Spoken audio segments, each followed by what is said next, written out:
It is our ninth lesson. Let me update that title because we are only have two left. Only have two left.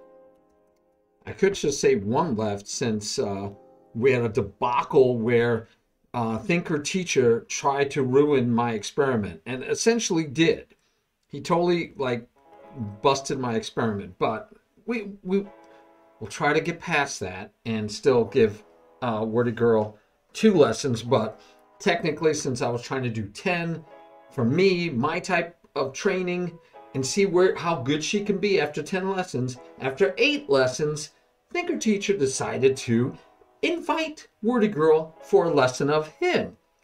Don't know why. He has enough to do. What is he bothering me for? So he goes ahead and he invites my student that I'm trying to do this one-on-one experiment with, and he invites her to have a lesson with him.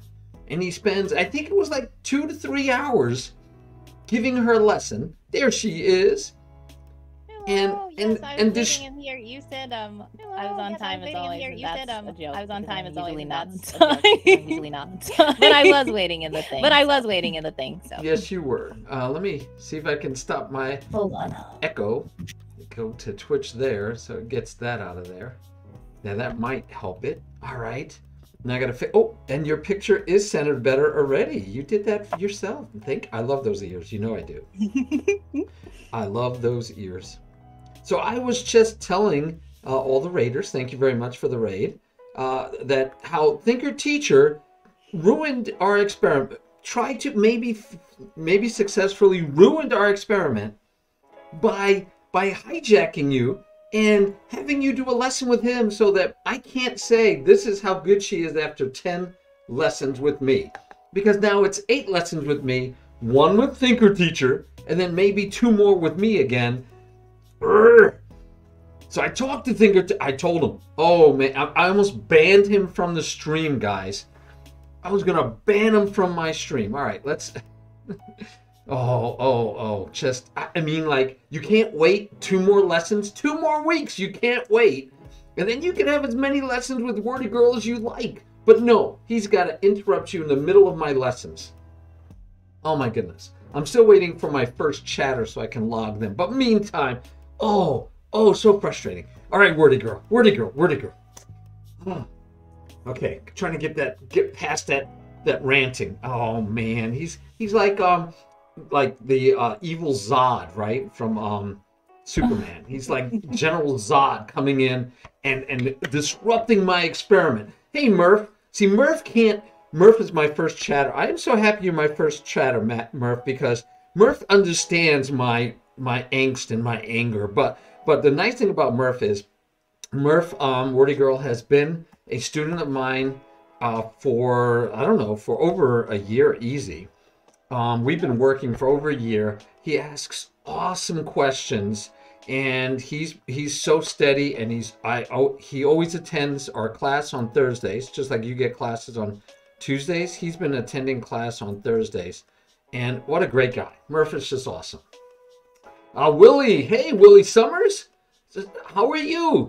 Yeah, but you're not our first chatter. Murph beat you. Sorry. Oh man, close to 2 years now, Murph. So Willie, we were suggested to come and check out your stream, and I think you had just stopped streaming because we were going to raid you or something. I don't remember. Anyway, but it was recommended that we come and raid you. All right, Wordy Girl, let's get right to work. We have an hour and a half. We know you get tired. I don't know how long you worked with ThinkerTeacher. Oh man, hijacking. He just totally hijacked my experiment. All right, Wordy Girl, please go to our study. Not one that maybe ThinkerTeacher gave you. Let's go to Wordy Girl's games. I'm there. All right, great. And if you have sync turned on, you should be on chapter 9, are you? Yes. All right, it is black to move. I'm going to take it off a preview now. Do me a favor. On the right, you will see, actually, I didn't put in any answers, so it doesn't matter. It doesn't matter. I did not put in any of the answers, so it doesn't matter what you have showing moves because you can't see the moves that. Well, it does read like this C7 pawn with an arrow up, so maybe I need to switch off this green thing. Yeah, yes. Oh, yeah, yeah, yeah. That green button in the top right, let's get rid of that. All right, make sure that's off because that will show So, you best move. We don't want to see best move. All right, now you can use, if you look at the bottom right where the A8 square is, you'll see preview below that. You can click on that, and that way you will always, if I had put a move in and then you have to make the next move, it'll work really nice. So you could do it that way. All right. So what move would you make as black and why? We have a bunch of puzzles that I'm going to go through with you, and then we're going to talk. By the way, I noticed, because I had to go, besides the fact that ThinkerTeacher, after lesson 8, we only have 2 lessons left to go. We have spent 8 weeks together. Thank you so much, Wordy Girl. You've been outstanding. You've been awesome. And Wordy Girl agreed. Guys, look, Wordy Girl, you're just awesome. She agreed to do this experiment with me. She had played very little chess. She didn't know like en passant, and she's not even sure about some of the rules. And I said, okay, great. That means you're a novice, right? You barely know how the pieces move. You played a few times with your brother when you were young. You don't really play chess. You have no chess ratings on chess.com or Lee Chess. You're brand new to playing online. I'm like, awesome. All right, so we're going to teach Wordy Girl and give her 10 lessons. Test out my way of teaching over 10 lessons, an hour and a half average each, maybe 2 hours. And we're going to see how good she can be with just my lessons after 10 weeks. Now, one of the things we did was we added in where she can do the learn functions on Lee Chess, right? She could do independent puzzles. I was also okay with her playing people games, but I didn't want her to have any formal lessons from anybody else. And of course, ThinkerTeacher says, hey, how about a lesson? Anyway, so after 8, he couldn't wait 2 more for it to be after 10, but he does it after 8. Anyway, so this is the next phase. Now, we did some really basic stuff with pawns. Remember, we played with chess pawns. We played with the king and pawns. Then we went over like the magic position, the muggle position. We went over some in-game positions. We learned about pawns. Then we added a piece at a time so you could get used to playing with the different pieces. And we went through this whole process. And then the last 2 weeks, lessons 6 and 7, or 7 and 8, we've been having you play the computer so that you can actually start enjoying and playing games. I mean, that was the first time we actually let you play a full game from beginning to end. Well, I did play the computer earlier than that on levels 1 and 2, and I won. But I played the computer level 3 the last 2 times, and I've lost both times. But it is good to lose so that you can actually, like, when you go back through the games like you do and show, like, what I should have done maybe here instead of what I did, that's very helpful to learn. Excellent. And we're going to do more of that. And I'm going to let you play some games tonight. But first, the next phase, I created some puzzles for you. So we're going to go through about 8 puzzles real quick, maybe 10. We'll see how many there are. But so what would you do here as black? All right. Ignoring what I already saw what the computer said. It's too late. But which was to do this, right? Yes. Okay. And I think that is a good move because it does open up for mobility without actually being at risk of being captured. But if I'm not going to do that, I would probably say move. And you can move. I guess. You can make the move. Oh, it's not letting me because I was in the preview thing. Sorry. Oh, okay. That's okay. So if I move here, I'm circling it here. If I move this pawn here, then even though I'm under attack from this guy, my other pawn can just take. So I don't think that he would do that. Right, and if he did, you're happy because that's 3 for 1. You just gained 2 coinage. Yeah. So, all right. So that's a move. What's it? Give me another good move. So I like that move a lot. That's a good move.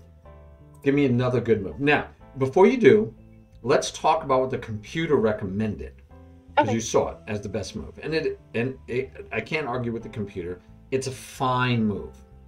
But under our rules as a novice, guys, under our rules as a novice, Do I want you moving non-center pawns? No. No. So as a novice, we're not going to move any of these pawns unless provoked, unless under attack. So let's say like if this bishop were here and we didn't like this pin, then we can push this pawn to tell the bishop to go away. We can even push this pawn to keep the bishop from pinning our knight if we were worried about. So if you gave me a reasoning like that, I'd be like, okay. So you'd have to give me good reasoning to move this pawn instead of this pawn. So we definitely prefer you to move the center pawn. The only reason why I would see the computer chose the other one was just that I can't foresee any material being taken on that move. And it also does open up for the queen to move, for the bishop. I mean, well, the bishop can already move. So I guess it's just the queen that is opening up to move. Yeah. And so the idea behind it is to stop this. But this does also. But the idea is that, hey, if you do this and we trade, this is a non-center pawn, right? What we call a wing pawn.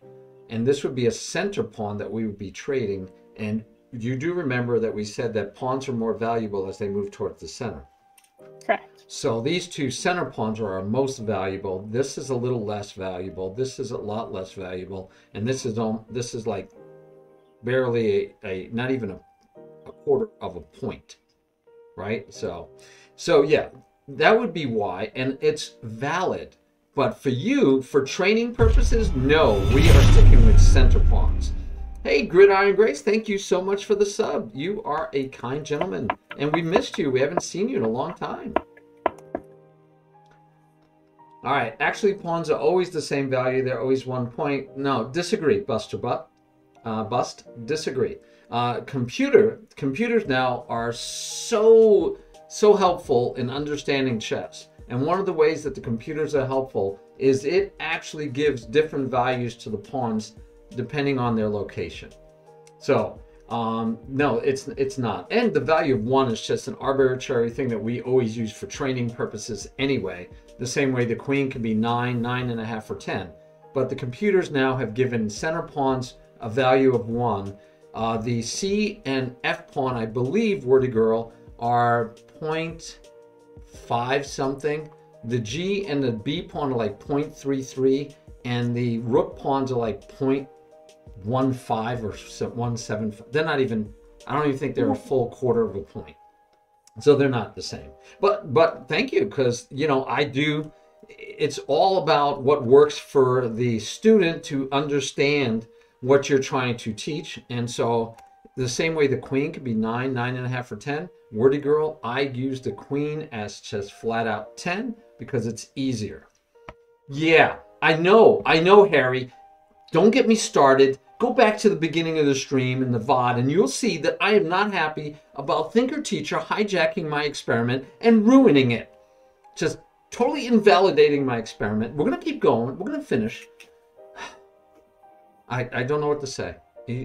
I'm so disappointed in ThinkerTeacher. I mean, he's listed as one of my people that I recommend. Like, if you go to my stream and you look at the about, it says, who should you go watch? ThinkerTeacher's like right up. He might even be the #1 person on my list for you to go watch. And he did that. Oh, just hurt. Anyway, sabotaged by a fellow teacher. Oh, anyway. So, yes, we like this move. Very good. Very good. We'll give you some applause there. Now, second question. I need another move because we're going to get you used to finding 2 to 3 candidate moves. So that's 1 candidate move. Give me another candidate. Another possible, and it's got to be a good move. So our candidate move, guys, are not bad moves, not questionable moves, not risky moves. They're good moves. We need to find 2 good moves. Wordy Girl has to find 2 good moves. And we're trying to teach her really good habits before she even starts playing any serious chess. Well, the only other thing I can think of is to develop the other knight, maybe? To that good spot. Show me. Here? Here or, yeah. Or here? I would say here. Nice. Yes. Love it. Because it won't be blocking in Because if I put it the other place, it will just be blocking in the queen more and the bishop. And also, that's, you've said, is the best spot c6 or on the other side f6, because there's a lot of range to control the center as well. Yes, and from there you get to hit all these squares. And 2 of those squares are center squares. Right? So yes, we definitely like this square best. There are times when you will go here later in your education because you hit this square, and you don't allow this pin, because if your knight was here, he could pin. But I like that move. He could pin if he wants. You could chase him. You could break the pin. You could do whatever you want. But that's a great move. Okay, so we have 1. We have 2. I told you another one you could do, but then you block your bishop in. And at your level, we don't want to block our bishop in. So what's another? Give me a third one. Besides the one the computer chose. Yes, because that's not, well, no, because that would not fit your rules. It's not a center pawn. Yes. Yeah, okay. We're not allowing you to do that one. You can. So that's a great, where to go. You just brought up a great point. Murph, we've talked about this in lessons before. I'm telling you not to do what the computer is telling us is the best move. And why am I telling you that? Because I'm trying to teach you basic principles. And the basic principle says not to move non-center pawns unless provoked. So later when you get better and you're like, oh, I understand so much more, then you could play these moves. But right now we want to keep it simpler for you when you're learning how to play and you're learning how to play against anything. We want to keep it straightforward, simplicity, and this is muy bueno. All right. So we have the knight here, we have the pawn here. I need one more candidate move.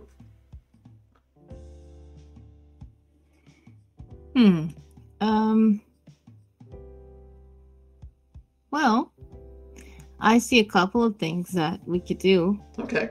Need one of them, but go ahead and tell me more than one if you want to find others. Tell me. I mean, moving, I have to visualize it. It's sometimes hard for me to imagine it without actually doing it. Well, you can do it. Nothing. It won't hurt anything. We can put things back. So imagine if I did the bishop here. Yes. I don't see him under any immediate danger, and he will be what you call pinning the knight to the queen. Yes. Yes, you will be pinning the knight to the queen, and you will have developed your bishop. Very good. So we have 3 good candidate moves. 3 good candidate moves. Excellent. Let's go. Oh, and Harry says that he likes e5 best.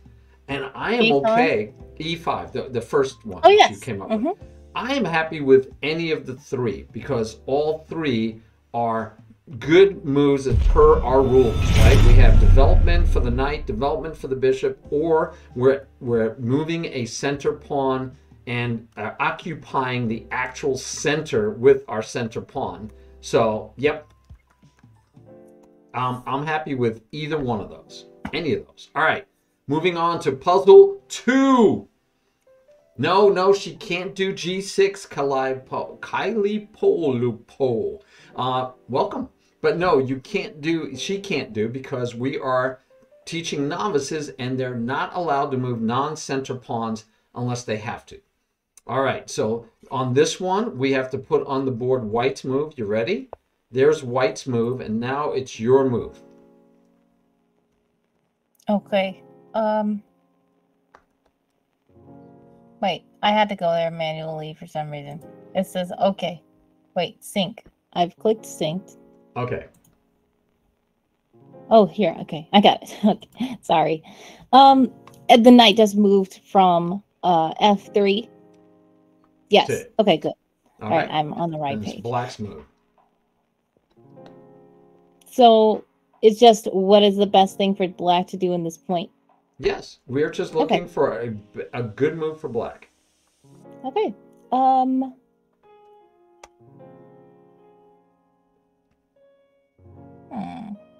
I would think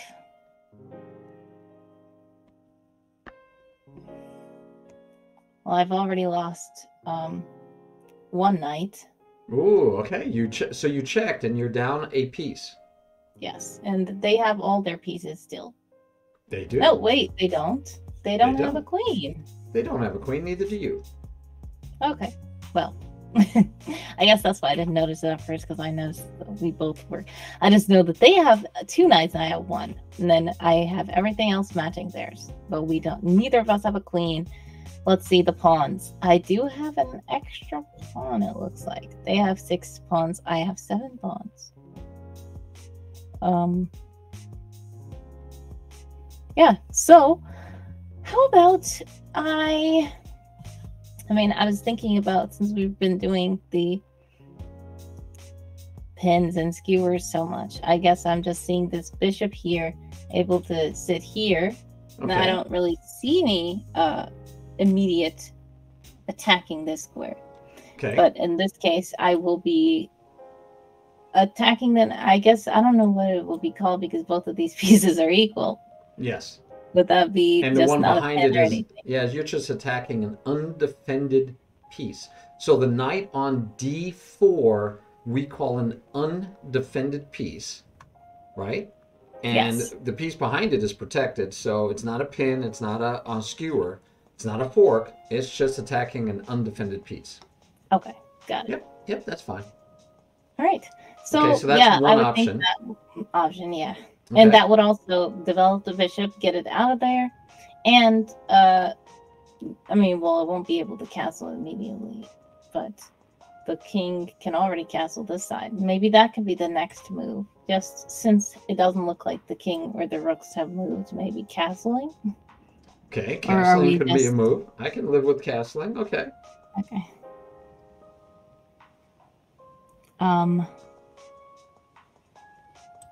I guess another move would be, I mean, I know that you don't like us to move these, but unless there's a reason. Correct. You have to have a good reason. So perhaps moving this pawn here. Okay, why do you like that? Flip this knight, attack the knight. And what would that do for you? I mean, it's okay. So let's talk about it. The bishop could attack the knight. The pawn can attack the knight, right? Yes. Why do we? What benefit would it get us to attack the knight with either one? Well, looking at how the knight is coming closer, the knight is currently attacking, I guess, this center pawn here, even though this pawn is protecting this space. And this bishop too, right? Yes. Mm-hmm. Okay. But now, it is a centralized knight, right? It's in one of the center squares. Yes. And we know we don't want them there. We want our knights there. So you could just tell me, well, I don't want them to be in the center. But there's another reason. Look deeper. So I was trying to look and see if, like, how many moves he would be putting the king in check. But it's not in, like, one move. Because if he moves here, he's not putting the king in check yet. If he moves here, he's not putting the king in check yet. If he moves here, that's too far away. Yeah, he's not quite putting the king in check, but he's getting close. So I feel like it's a threat. Well, none of those, by the way, would be checks, right? I said, they're not checking yet. I mean, yeah, that's right. So one of the things that Murph used to do is he always worried as the knight got closer to his king, it worried him. He used to say, but the knight's getting close. And I go, so what? If it can't check you and if it's not attacking anything, what do you care if it gets close, right? Okay. Don't worry about it being close. That's a natural thing, though. It's like, his pieces are getting close, and we don't have to worry about it if we calm down and say, it's close, but he can't hurt me, right? He could be right outside my door, but I have a well-barred door, so I don't care. Right? Yeah. I might be more worried if he was like 500 yards away with a sniper rifle. I would care more about that than if he's right outside my door with a pencil sharpener trying to hurt me, right? That makes sense. Okay, so this guy's, if he were to go to any of these, you'd be happy because you'd take him. So what happens if this knight is under attack by a bishop or a pawn, and let's say the knight moves somewhere? What is this knight doing that you might take advantage of because he leave? So he wouldn't go to any of these squares. We already said that. But he could go here, here, here, or here, right? Mm-hmm. Okay. Let's say he moves somewhere. What changes that you might want to be happy about that? Well, uh, if the bishop is here, he can. I mean, well, that won't be very smart because the pawn can just take, unless I really just want to get a knight off of the board. The pawn is defending that space. Right. So this guy, this isn't. I mean, if you did the bishop, really I mean, you could take, but and he would take back probably, unless his knight went here or here. He could still take back with the knight. Yeah. So you wouldn't even necessarily ruin his pawns. Okay, that's one point. Good. So if he went to one of these squares, go ahead. The only thing I can think about is, I mean, I know the ultimate thing is we're trying to get to the king, and I'm just trying to figure out, is there some immediate access to the king that is blocked by the knight? But I don't see it because... Ooh, I'm glad you said you don't see it. What was the last puzzles you were just working on in Lichess? What was the theme? No, the very last one you just did before you came over to the stream. Oh, forks. Yes, yes, yes. So look for a fork.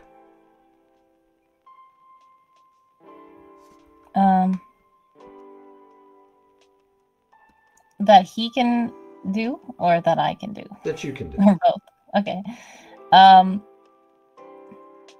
Well, I'm just looking at this knight here.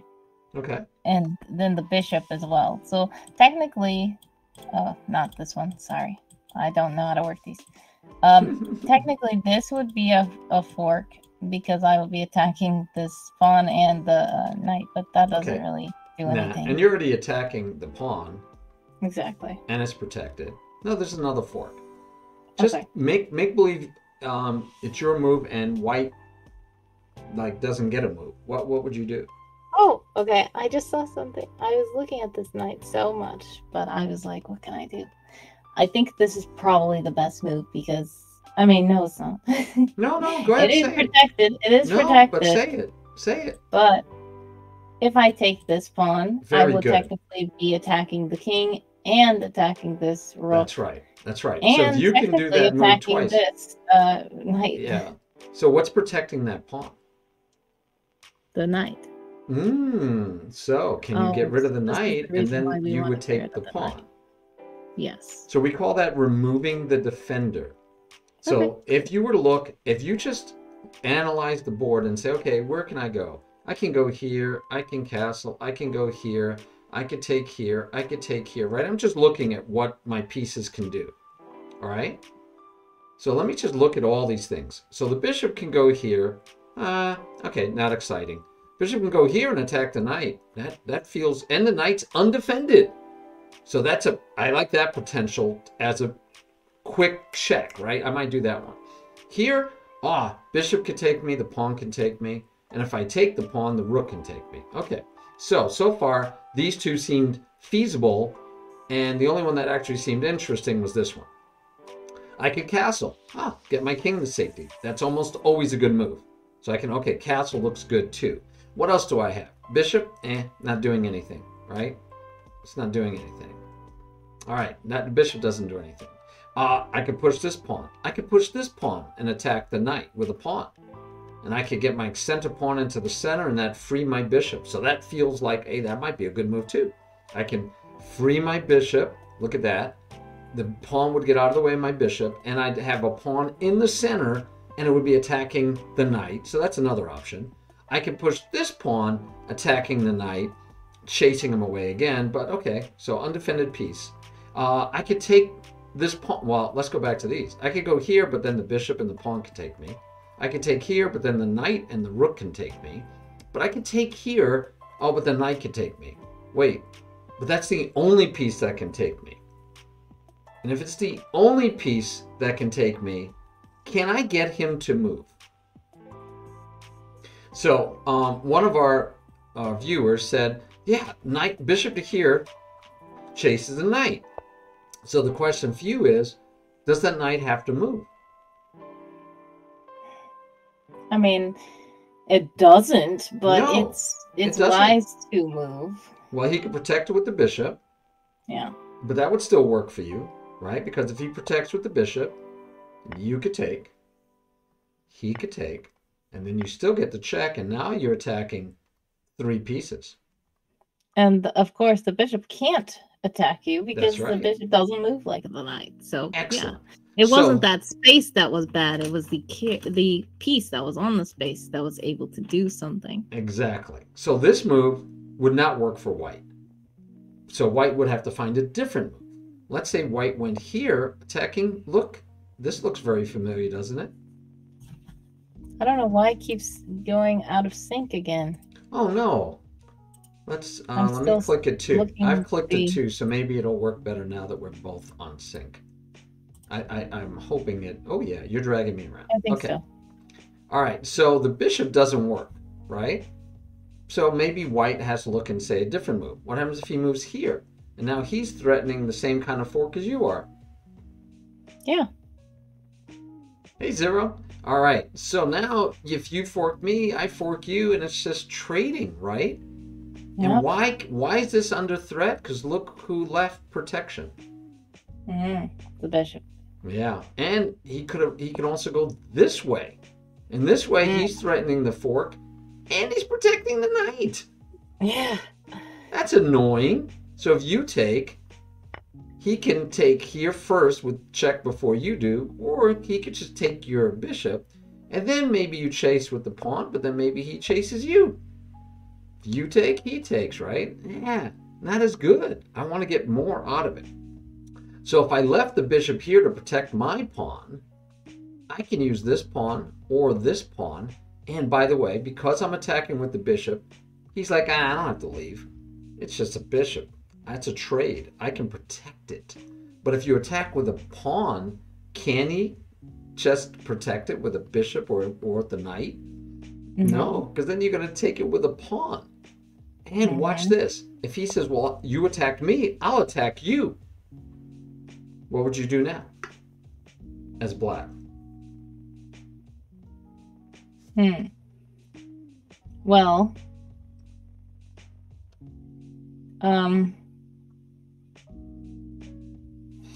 our plan is to get our knight right here. So that is the general plan, but you have to the plan be able to change, improvise, right? Yes. Yeah. Mike Tyson, you got to hit in the mouth. Your plans may change. So.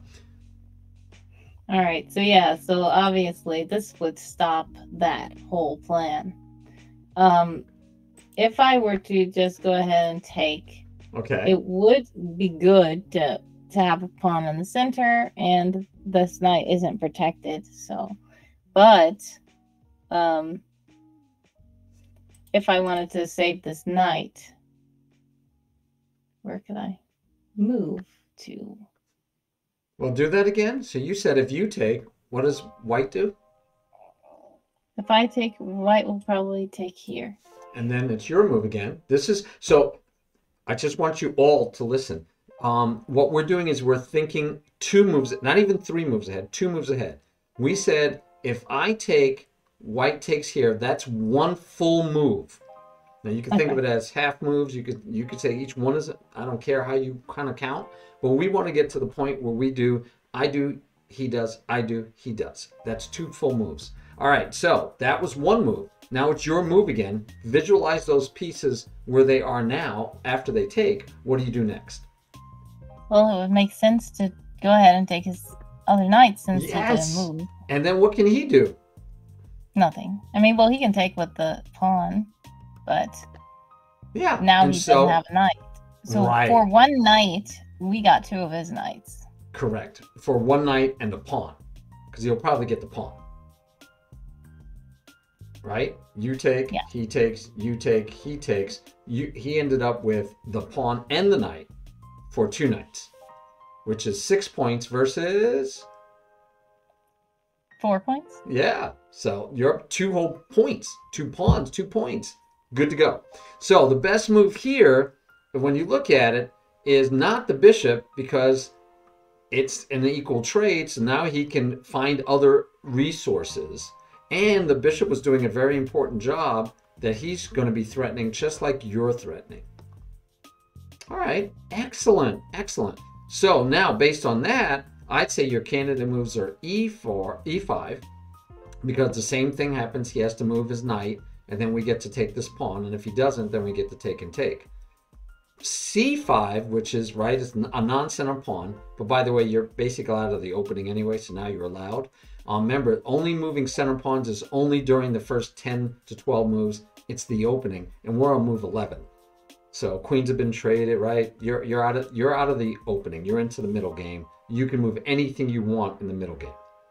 You're not restricted to the center pawns in the middle game. Just the first 10 moves, let's say. Anyway, so yeah, this pawn, either one is good because we're attacking with a pawn, and if he doesn't move, we're going to take him and then take another one. And if he moves, then we get to take this one, and we get to fork the king and the rook, which is always good, right? That's 5 points for my 3.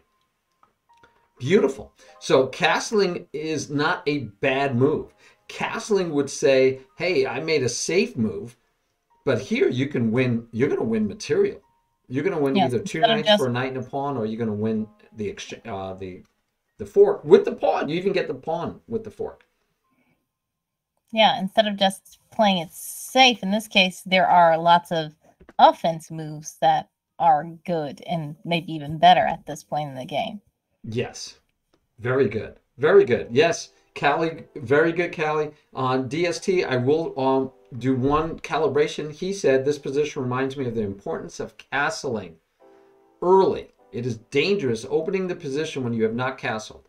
And so the only thing I will tell you about that, DST, is that, and for Wordy Girl, this is good. That's why I'll listen to chat, because it's helping Wordy Girl too, is when you traded off queens, many times you don't castle. Many times if you've traded off queens, you want your king to stay in the center. Now, many times it's also good to castle. White didn't get even close to castling. The problem here was that White didn't develop his other pieces. The bishop has moved and come back to take back the queen. But like you said, Black is actually down a whole piece. So, you know, even after this and we trade everything, we get our 2 pieces, we're just going to be probably equal because we're down a piece. But that's what we want. We want to get back our piece. So, good to go. All right. Hey, how are you, Leo? I have one of my main characters in a book, the Time Warp King. His name is Leo.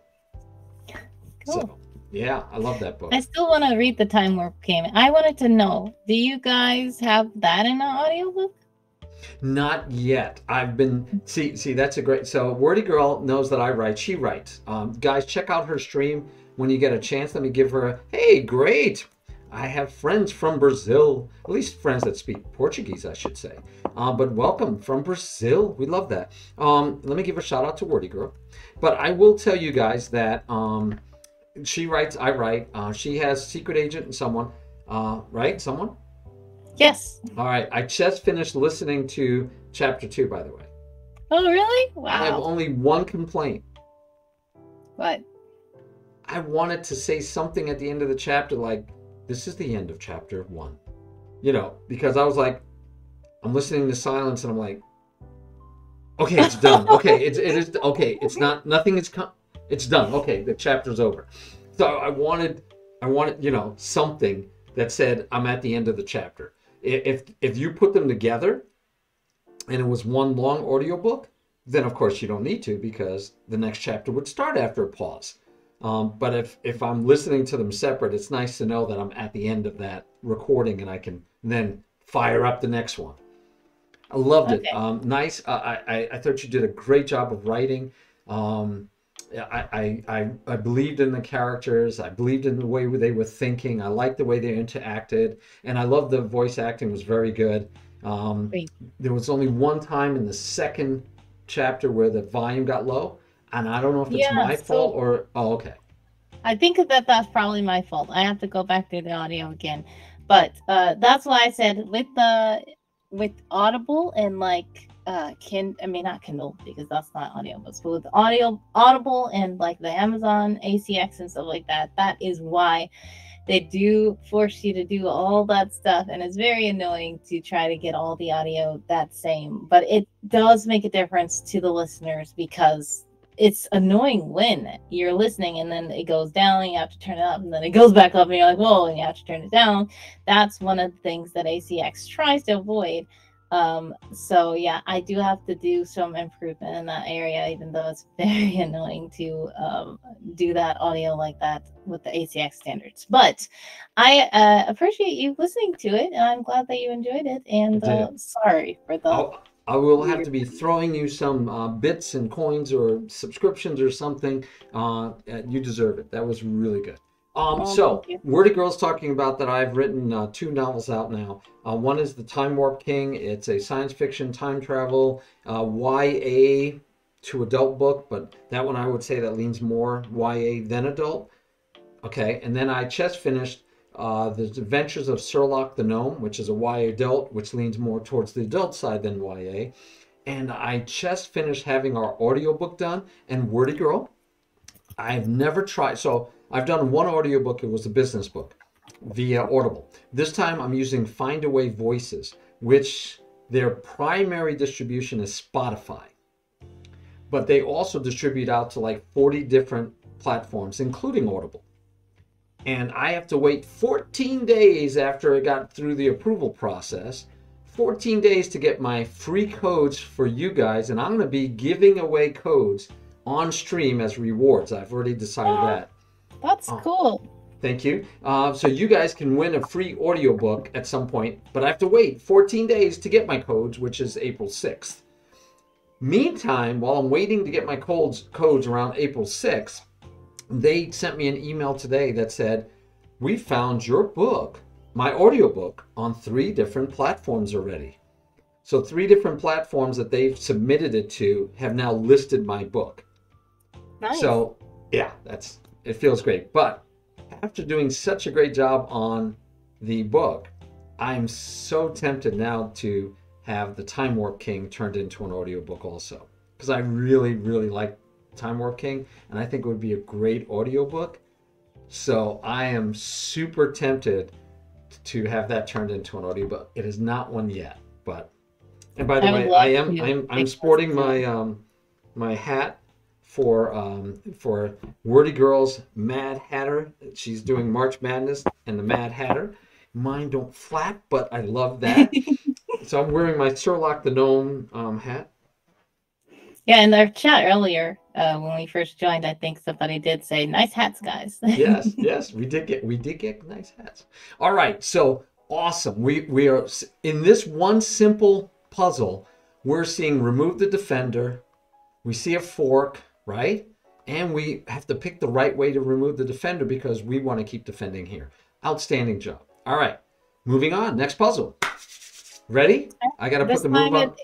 It went perfectly without the sync works this time. Okay. You are black in this game, and here's the move that you have to decide what you want to do next. Now, I always tell you to find 3 candidate moves, 3 good moves, but sometimes there's only 1 good move. Sometimes there's only 2 good moves, right? So count the pieces, see what just happened. If you forgot, we'll put it back on the board, right? That was a night. All right. So, and now White has all of his pieces, right? Nothing has been taken off. No. So not even pawns. Right. So there's really no idea of doing any of these moves. That makes no sense because you just lost a whole piece, right? You have another piece under attack. You have a pawn under attack. So even taking here, you would just take here with check and say, I just got a whole piece. And then he's going to take your pawn back. So really, you're down to 2 plausible moves, right? What are they? Of course, protect the knight that just got taken.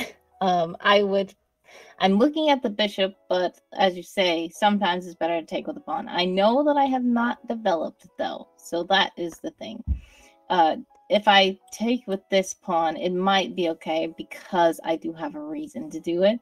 It would be bringing the pawn toward the center, and it would be protecting this knight that just got taken by the bishop. But protecting, that would also, or are you getting revenge, or are you protecting it? Because it's gone.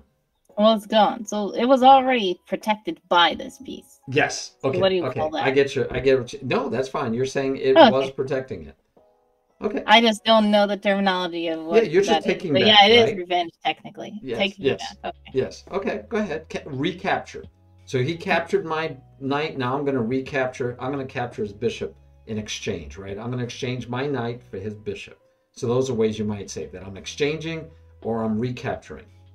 Yes. So, but the problem with that is it is limiting this bishop's mobility. The bishop can move here and here, but the bishop will not be able to get out. Very because good. the pawn is in the way. And then it is also creating stacked pawns, which is not the best idea. And I already have 2 pawns in the center, so it's not like I need to get this one over there because these Very 2 good. So how would you take back? In this case, it seems best to take back with this bishop here. Yes. So, and in contrary to what Harry's saying, by the way, the computer might agree with you, Harry. I have no idea. I'm not looking at the computer. The problem and the basic rule that we're learning, the basic rule I want you to be able to apply, Wordy Girl, is yes, if you take with the pawn towards the center, that's better than taking with the pawn away from the center. So that was good thinking. But you are absolutely correct. You will create another pawn island, 2 pawn islands, this one by an island by itself, right? Because if we take, this is on an island all by itself, and then these guys are all an island. Now watch what happens. If we take this way, watch, Harry, watch what happens. White, remember we have to think 2 moves ahead. All white has to do is say, well, I'll take another pawn. You pretty much have to take back. Now, what do we have? Pawn islands. We have 3 pawn islands. And now our doubled pawns are double isolated pawns. So if I'm white and you take back this way, and if I was asking white, your move, what's the best move? I would not hesitate to take here. Why? Because this, although it frees this bishop and frees this queen, and I could be under a lot of duress, I'm talking about novice, beginner. No, I've got doubled pawns. I've got 3 pawn islands. I'm a happy camper if I can get this as white. I'm going to develop my knights. I'm going to get the bishop out of here eventually. I might even just go here with the bishop. I'm going to castle. These pawns are going to be weaknesses forever. Make sense? Yes. Yeah, that word you can't use, Harry. Yeah, you can't. Yeah, it's a family-friendly stream. We don't allow any of that. But anyway, very good, very good. So, better for you. Yes, she is. So yes, for better would be to take with the bishop. Now, if he takes here, now look at your pawn islands. Right? You only have 2 pawn islands, and so does white. And if he wants to trade queens, you could take back with the rook. If you took his, if he doesn't, and you take his queen, he's got to take back with the king. No castling. So yeah, because you're better off. Are blocked. Yep. And if he doesn't take and he chases your bishop, you could go here, but you can also just come back here and no harm done, right? We're not going to let him take our bishop with a pawn, of course. So you have here, here. This is not good. He just gain tempo chasing your bishop around. This is not a good idea. But you could just go back here and say, hey, I'm no worse than I was before, and I don't have 2 pawn islands, and we're equal. I'm still good to go. In fact, I still have a piece developed, and you have none. Remember that race to develop. You're actually ahead in development. Okay. All right, moving on. Puzzle 4. So that one was easy. You only had 2 choices. All right, look at this one. White is in check. White moves to get out of check. Now, what would you do as black? Yes, Harry. Yeah, and white might be winning. But if you go the other way, white's definitely winning. Or at least we know we have messed up our structure. Okay. So any move you want to make, just what comes to mind, think it through, and talk to me. Well,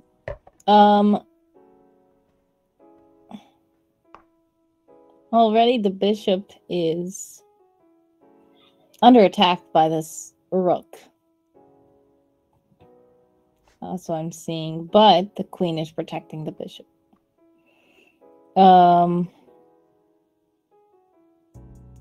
I do notice that we are down 1 pawn. They are down 2. No, not 2. They're down. Yes, they're down 4 pawns? 4 pawns, yes. Yes. Yes. And the pieces, who's got, are you equal on minor pieces and major pieces? Well, they're already missing 1 bishop. They have both knights. We only have 1 knight. So if you counted your minor pieces, he has 3 and you have. So you can just count the minor pieces, remember bishops and knights. And so that's equal, right? Yes. Major pieces are rooks and queens. Are you guys equal there? Yes. So the only real difference is he's missing, like you said, 4 pawns and you're only missing 1. So you're up 3 pawns. So black is definitely winning. Also, does that king can't castle, right? Because he moved. And does he have any place to go? No, I mean, he can't castle. because his 3 unprotected, his 3 unmoved pawns are on the other side. So his queen will have to move and he'll try to go all the way over there. If he's right, and he can't castle to do it. So he's going to be in trouble for a long time. So black is definitely winning. So the question is, what do you do about it? You're up. What do you do when you're ahead material? You're up 3 pawns. So what's the rule when you're ahead material? What's the general rule we follow when we're ahead material? Are we trying to attack more? You could, but the general rule is it's okay to trade off pieces, but we don't want to lose or trade off pawns. We want to keep all our pawns and then trade off all the pieces. And if you traded off all the pieces, think about it, you'd have all those pawns against those 4. Yeah. All right, so that's general rule. We're okay with trades, not pawns.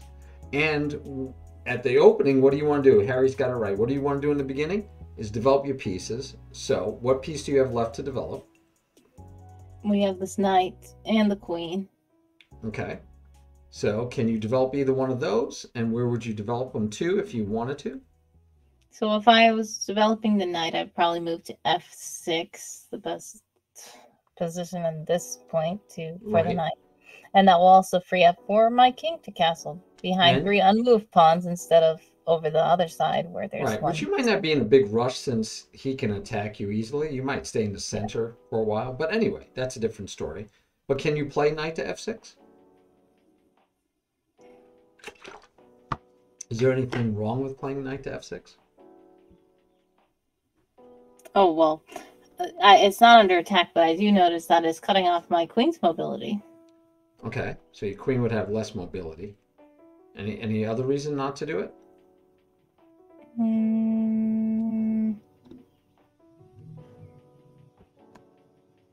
Trying to see. Because it's not under attack. I don't see it under attack.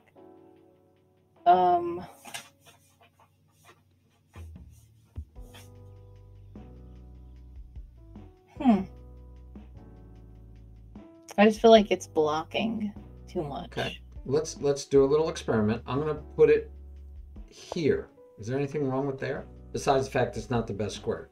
Look at the board and tell me if anything's bad. Blocking the queen, which is never mind.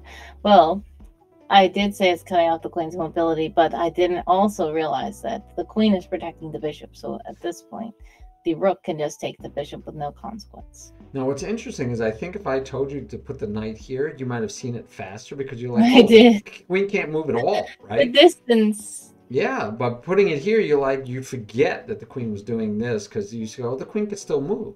But by putting it here, you're like, oh, the queen has no mobility here.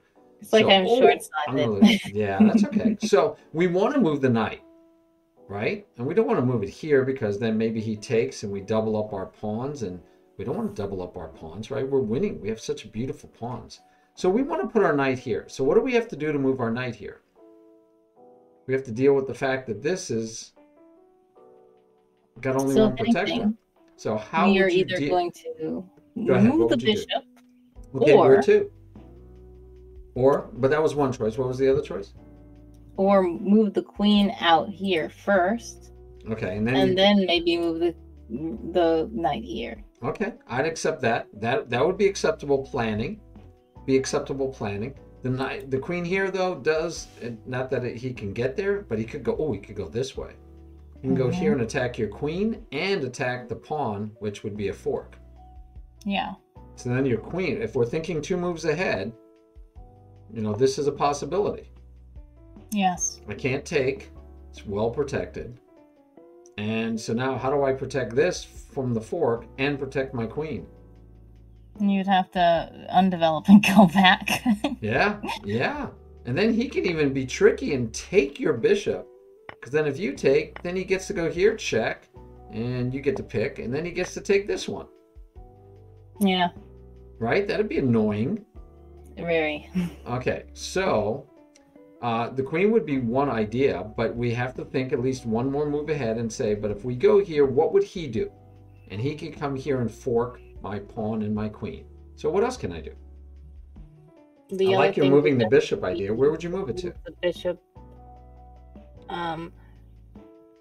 Either if we want to keep the bishop in these sites, okay, we can try to move it right here. Yeah, you can. Or we could move it backwards, but I feel like that's worse. It won't be here because bishop, of course. Here. You say of course, but is that a problem? I mean, well, we could, if we don't, since we're up in material, like you said, if we don't mind the take back, if the bishop does take, then the queen has it protected. Yeah, so even if you went there and the bishop takes, you take, and is trades okay for you? For now, yes, because we are up in material. That's right. So if you go here and the rook goes here, he'd lose his rook for a bishop, and the bishop is worth less than a rook, so we would take that in a heartbeat. So if you go here with your bishop, you're trying to get here eventually, right? Which does that, but you could just go here right away. And if he pushes the pawn, what would you do? I see that we could still take either with the bishop because he probably wouldn't want the bishop and then to be traded for a pawn, or we could just take with the pawn and then he might take with the bishop and then we can still take. Yeah, so you could take with the bishop, right? So that's one choice. So one choice is to go here, and if he trades, you're happy. If he doesn't push the pawn, I mean, you would take. If he trades, you're happy. Now your queen is out here getting closer to his king, and you're happy. Now if you're here and these two guys are trading, he comes after your pawn, but here he's not attacking the queen anymore. So going over here to attack this pawn, you could just protect the pawn if you wanted to, right? You could say, go ahead, attack my pawn. I don't care. I'll protect it. But anyway, you have other choices. So yes, bishop here is fine. This is actually also playable, but we can't block off the bishop, right? That's the key. We can't go here with the knight, which is the natural move, because we would drop the bishop. And so this was a move, this was a move. Where else? You said you were looking at these two squares. What do you think about those two now? Yeah, I don't want to go back that far because it is blocking off the queen's mobility, and but I guess that is an option. Well, it's also here. Would you like this one? Is that a good option? No, because this is blocking the knight from being on. Yes, best square for the knight. Our general rule: we want to save the square for the knight. So that's a general rule. Love it.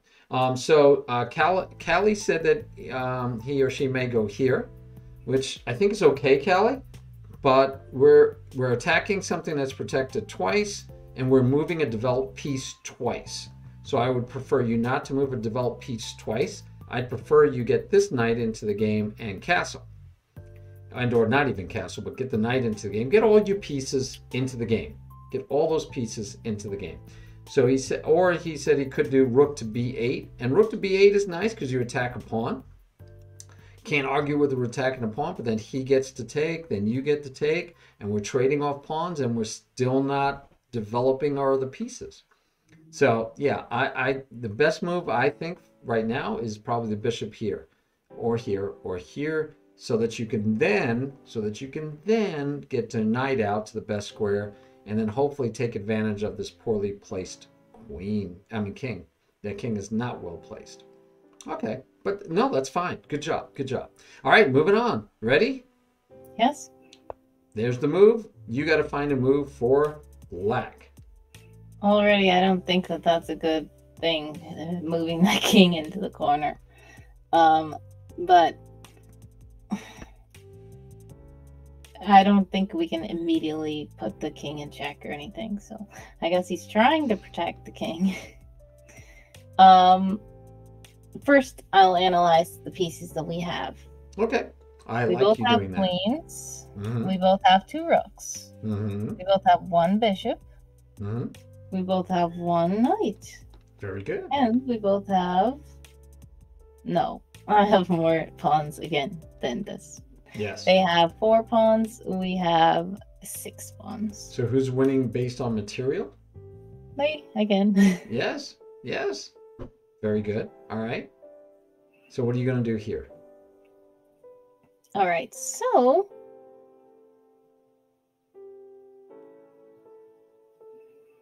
now I know you said when you're up in material, you shouldn't worry about losing material too much. It would be a good opportunity to trade. Well, we never want to do free candy. We never, ever want to give away free candy. So let's just say that, right? Yeah. So trading, though, is okay. When you're ahead, it's not only okay, it's good for you. Just put it that way. Now, we don't go out of our way and try to get a trade so badly that we end up losing the game because we're trying so hard to trade. But definitely trading is fine for us. So we don't mind trading. We do not show any fear with trading. All right. So yes, you can find moves that include trading. That's fine. Okay. Well, I'm looking at, and they probably...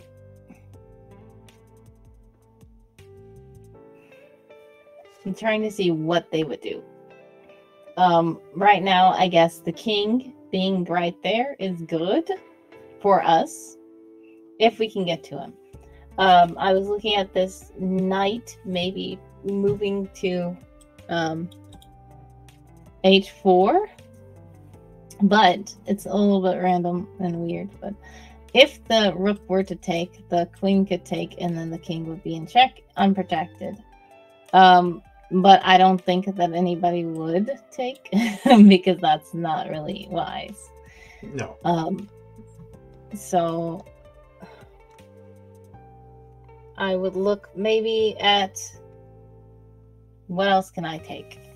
Right now I can't really take anything, but I could put something under attack.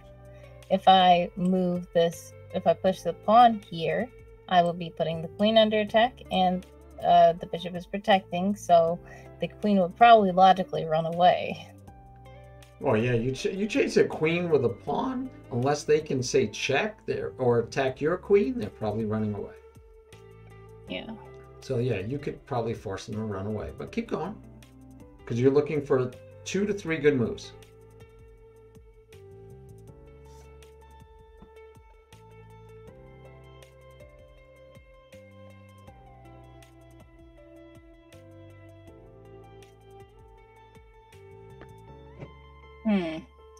Well, so I'm thinking, and it's a bit, I'll just voice what I'm thinking.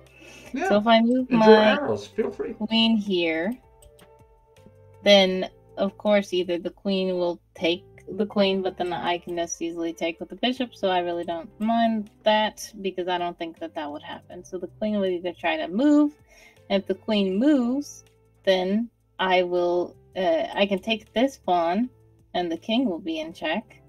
Yep, and depending on where the queen goes though, right? The queen could go here and protect that pawn. The queen could go here and protect that pawn. Yeah. Right. Can't stay where he is. He could also just protect the queen. Yeah. Or you could trade queens. And you don't mind trades because you're up, but keep looking. That's good. I mean, you're thinking through this very well, but keep looking. You're doing great. Okay. You're working through all these different possibilities, which is exactly what you need to do. All of us need to do. By the way, this is why I say when you're trying to get better, we don't play blitz and bullet, because there's no way in blitz or bullet you can go through all of these variations, especially as a beginner, trying to find the best moves. As you get stronger, you will find the better moves faster. One, because you just recognize them faster, but you also have little thoughts in your head that help you out, which Wordy Girl will learn as time goes on, and so will the rest of us. Like I was thinking, like if we are playing Bullet or something like that, even if I manage to win somehow, if you asked me how did you win, I will literally probably not be able to tell you because I was just clicking everything. Yeah, we don't want to play that not way. Thinking. Yeah, no, this is best because you can learn how the pieces move and why you move them, where you move them. Yes. All right, so what you got?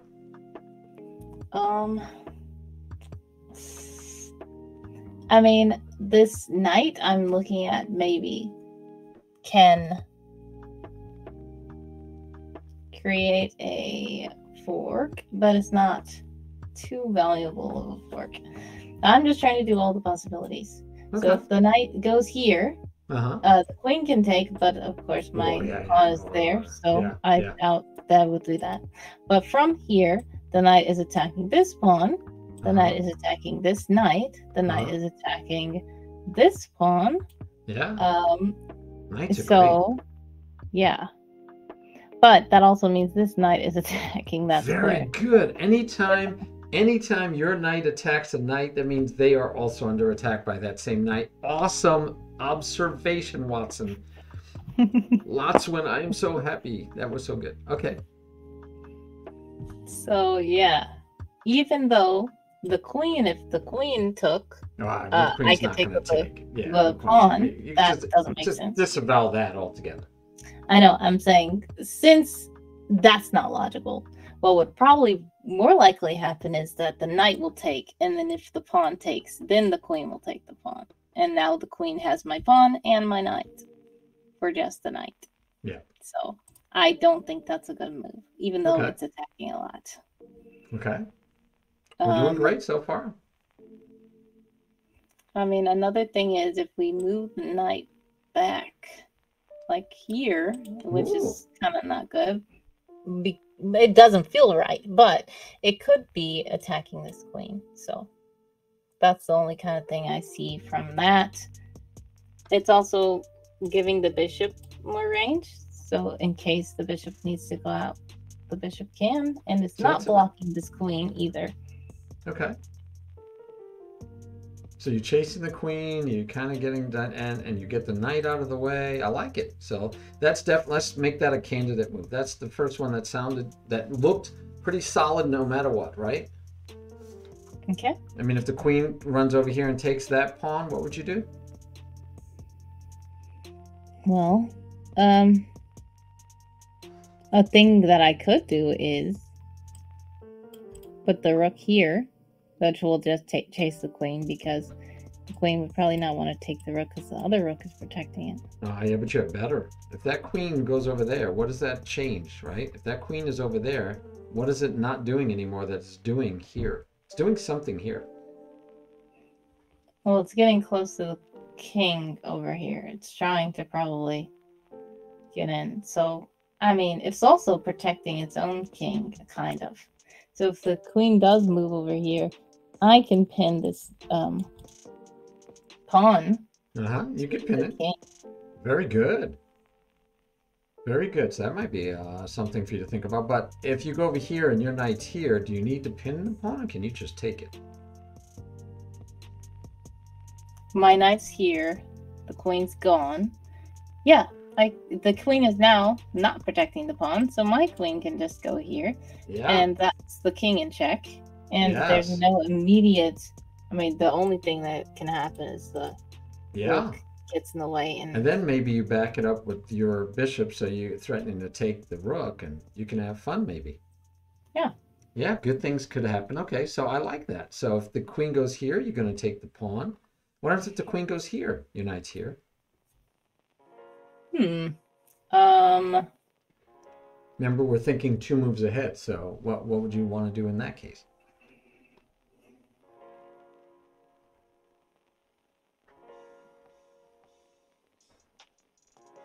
Well, we're looking at this bishop again. If we move the bishop beautiful.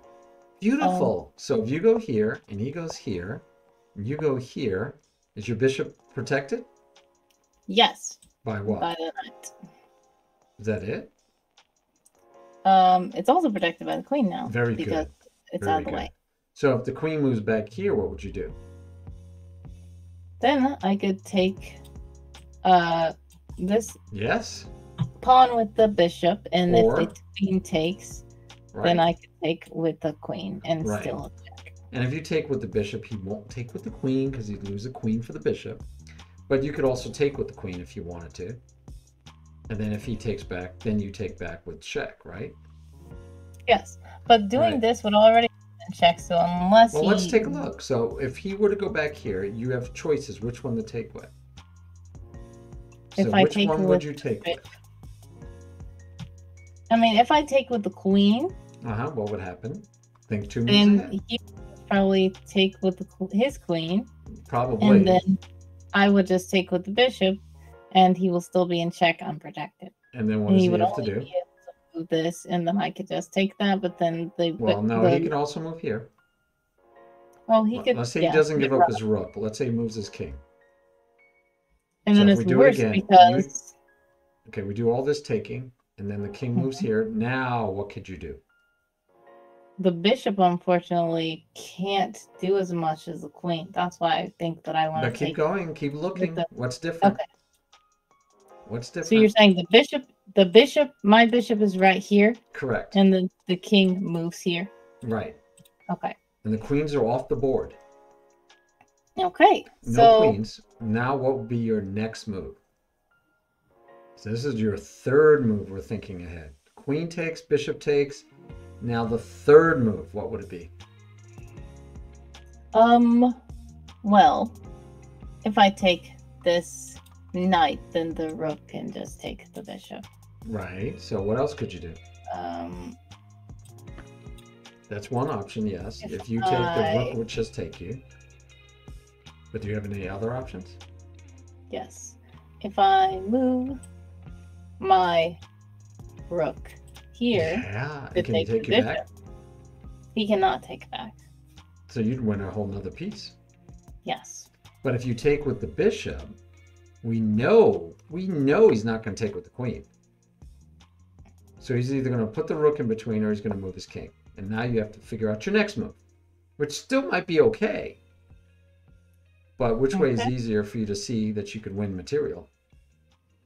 Okay, so I see what it is. So I was just thinking that if he takes with the queen, takes the bishop with the queen, then I can take his queen with my queen, and then it would be easier. But realistically speaking, the average player probably would not want to lose the queen for that because my queen is obviously attacking that. That's right. So, that's right. So some people call that hope chess. Oh, I'm going to take with the bishop because I hope he takes back with his queen. Right? That's not good chess. So that's called hope chess. So instead of hoping that he takes back with the queen, which would be a horrible move and he should never make it, we can play the queen move and we are happier. Okay. Now, if you take with the queen, should he take? No, he's going to lose that bishop, so he'll have to do something like this anyway. He can't take your queen. So then we could keep going, like what's next? What could come next? We could go through all the possibilities then. You could probably attack the queen because if the queen moves away from this bishop, if the queen moves away from that bishop, you still want to take the bishop. So then he might take your queen, then you take back, and it just gets all complicated. But yes, so this kind of hoping that he does a trade is better because you're almost forcing it. And remember, we're up material. So we don't mind the trade, right? So if he moves his king, we could just take the queen and say, hey, I'll take it. Thank you. I'm up material. Yeah. So you just take the material and you say, this is still better for me than if I had taken with the bishop because now I won that extra material. Okay. Wow. That has so much in it, right? So this is definitely a good candidate move. I'm going to help you with the other one. Choose between these two. Which one do you like better? Well, yes, Callie. We're not doing pre-moves though. Hopefully. All right. So if we move here, I doubt that he will take. Right. That would be hope chess, big time. Yes. But he would just probably just run. Yeah, because he wouldn't also stay here, and he probably wouldn't take your rook, right? That's all hope chess. That's, yeah. So he'd run. And I'm going to just offer to you that, yeah, there you go. He'll take the pawn, which, by the way, take a look. It's not protected. But look what happens when that bishop moves. Now the rook is under. I mean, the rook is attacking the bishop. That's a discovered attack. So by taking here, he actually still protects the bishop and wins a pawn. Yes. And okay. What else is your bishop doing here after that? Is he getting anything done over here? No.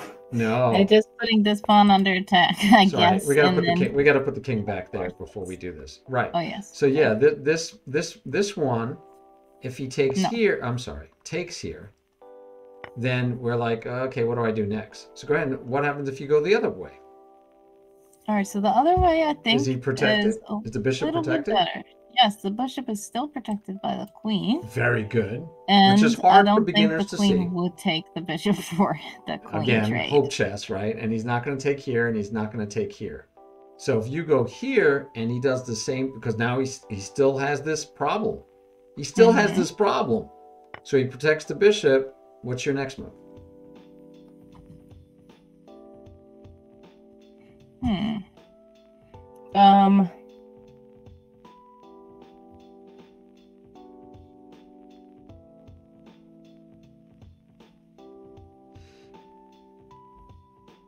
Well, no. I just saw that I could put the king in check, but the knight, of course, can take. Yes, it can. I'm trying to figure out how this is better than the other one. Well, let's just look at the other side. If the bishop was here, my queen wouldn't have as much mobility. Okay, very good. I kind of think that looks like the only difference. Oh, really? What does the bishop hit from this? I mean, the bishop does have more mobility, basically. The bishop has more mobility on its own, and it's allowing for the queen to have more mobility. Okay, so that, just in that sense, right, it might be better because more mobility. So add to your mobility question, does it have any better targets? So the bishop here, what target does it have? Oh, yes. Never mind. I talked about it earlier. Yes, it's pinning this pawn. Yes. So not only has better mobility, it also has a target. And is that pawn defended or undefended? Undefended. Yes.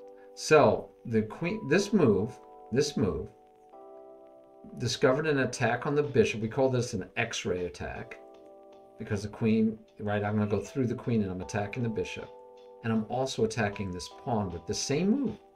X-ray. So I have two X-rays, both of them going through a queen, which is a really good X-ray.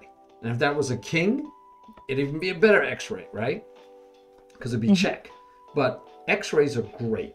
And so with this X-ray, with this move, we actually have a double attack or a fork, technically, right? But it's a double attack, and both attacks are X-ray. Because it looks like I'm attacking the queen twice. No, I mean, unless he wants to give up the queen for a rook or a bishop, we're actually attacking a pawn and a bishop. Yeah. By the way, just out of curiosity, what move would you make now? Well, that seems like kind of naive, so I would just take with the rook and not. What happens if I told you that would be wrong? Oh, well, I do see also the queen is attacking. So maybe it'll be better to attack with the queen? No, there's another move that you can make.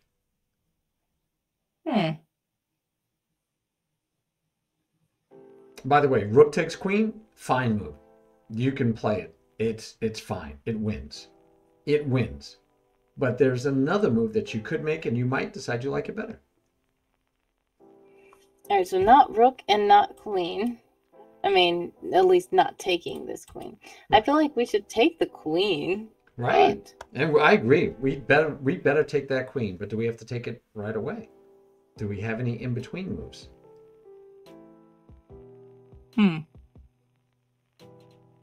Well, I do know the bishop has this pawn under attack and it's undefended. And so what happens if you were to take it? Then they would be forced to do something to get this king out of there or to protect the king. Yes. So you can take the time to say check, because whatever he does, you still could take the queen next move. All right, now it's white's move. What would you do here? Well, technically the rook cannot get the bishop at all. So I can literally leave the rook there for now. And it's pinned, right? It is pinned. He can't move the rook legally. Take the queen with one of these. Yep, and if you take here, now you're attacking the bishop, and you still have this pinned, right? You're good to go. By the way, can you take here? Not advised. That Why? would just ruin everything, because the king can just take the bishop. Yeah, and then you would take the queen. And you just got a rook for a bishop, right? Yeah. So why would you not take? Why wouldn't you go one more check and say, hey, you got to still reply, and then I take your queen?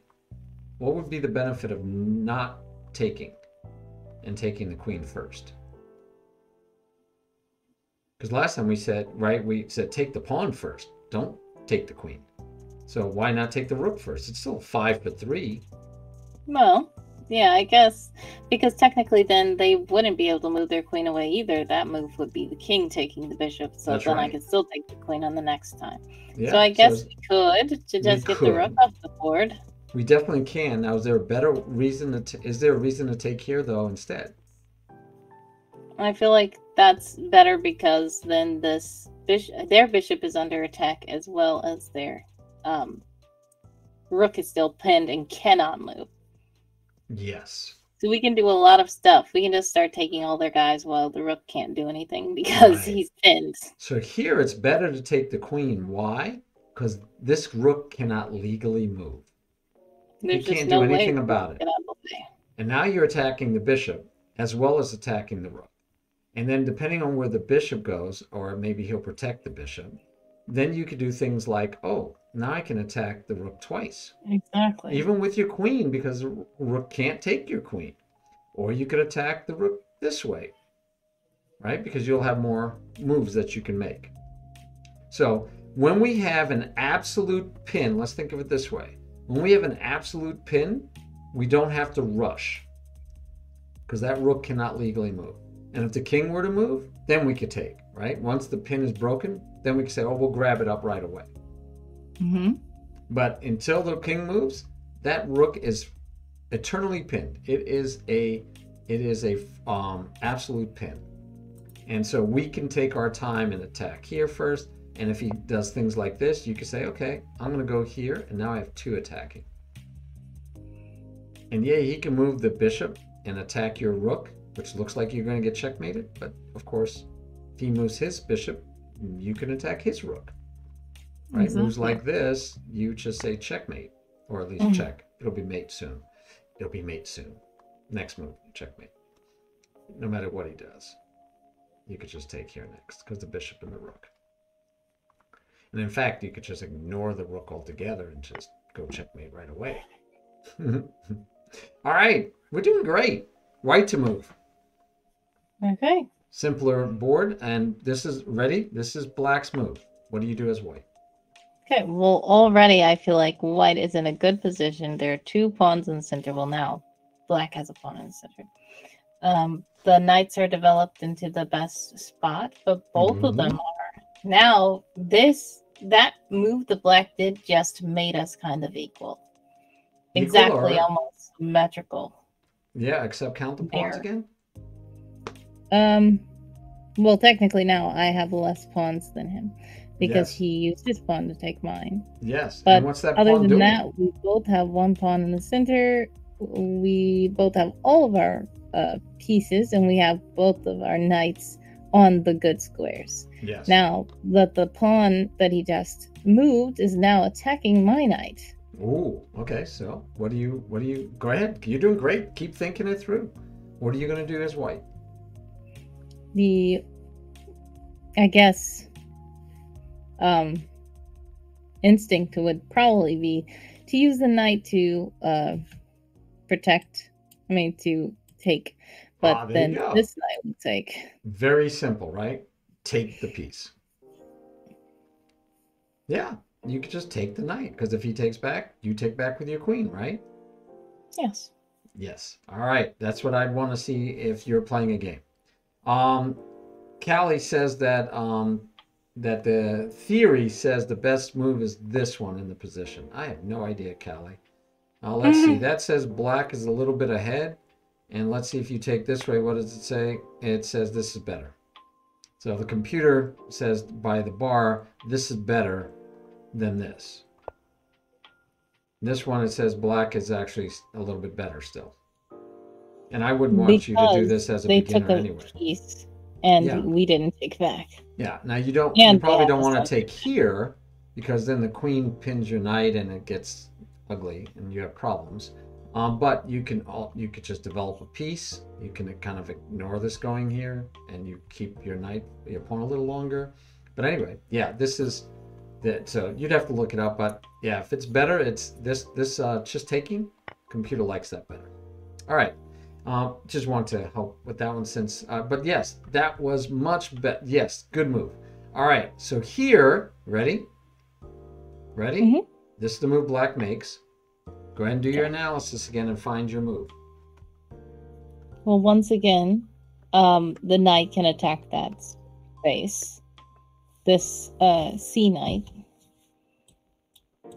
And this. But you did something really good the last few times when you were analyzing. The first thing you did was figure out who's winning. So I love it that you do that. Okay. So we are equal rooks, queen, king, of course. I don't have. I do have two bishops. They're right here. Okay. We both have two bishops. We both have both our knights. They're both in the same spot. We are. Well, I'm down 2 pawns. That's the main thing. Yeah. Yes. Look at that. He has all of his pawns. 2 pawns in the center. So. Yes. All right. Great analysis. Okay. So now keep analyzing because you have other things going on, right? Mm-hmm. So, the bishop is attacking this space, but the knight is attacking this space. So I would think that if this knight attacks, then the bishop can take back. So since I have 2 attacking this space, then either he won't think it's worth it to take, or if he does, we will still be up in material. All right, so you're saying technically we're not up in material because he already took 2 of our pawns, but right, which is getting 1 pawn back. Yes. So you're saying knight takes. If knight takes, yes. Okay. And you didn't like bishop takes because? If bishop takes, well, if bishop takes, then it's not putting his knight. Oh, it's putting his other knight under attack. Yeah, which is protected. But go ahead. Yeah. What else? But if knight takes, his knight is also under attack. Yes. So then he probably will instinctually move. But if you take with the bishop, what happens? What does black do? Remember, we're trying to think 2 moves ahead. You said if knight takes, bishop takes. That was good. Now, what if bishop takes? What would black do? If you were black and I did this, what do you think black would do?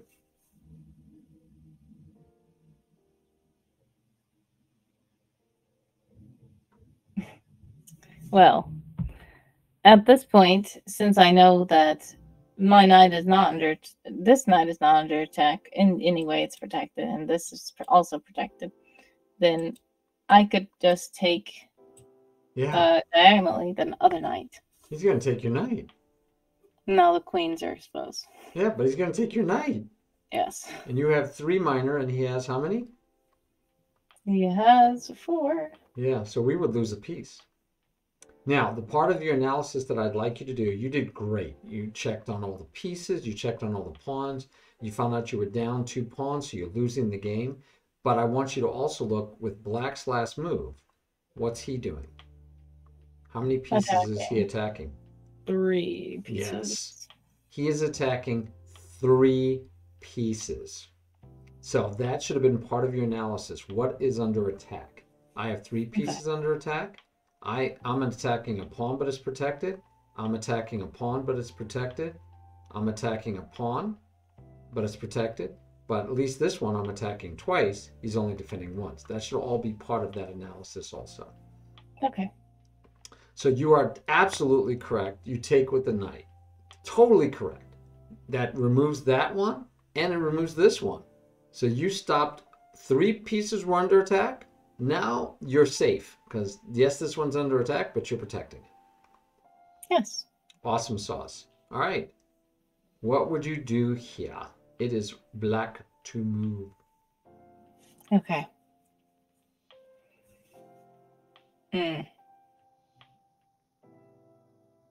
Well, let's analyze first. Yes. It looks relatively close to the start of the game. It doesn't look like anything has been removed. Move 3. We're on move. We're just finished move 3 for white. Okay. So yep, nobody's down on material. Everybody's equal. Yes. 2 pawns in the center, 1 from each. Now the white bishop is out though. Mm-hmm. And the knight is mirroring my knight. Symmetrical the other way around. Yeah. But yeah, so both of the knights are in a good spot. The bishop, his bishop is more developed than mine.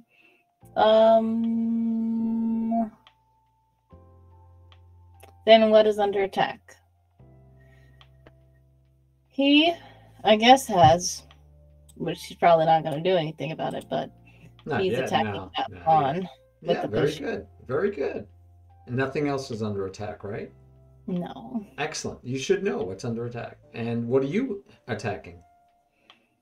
Well, my knight is attacking this. Very good. But he's protected by very good. All right. All right. Excellent. I'm excited. You're doing great. So what would you do as black? Your move. Find me some candidate moves. I think you went through all the major things that were going on the board, and you're not taking, he's not taking, so now it's up to you. What do you want to do? Okay.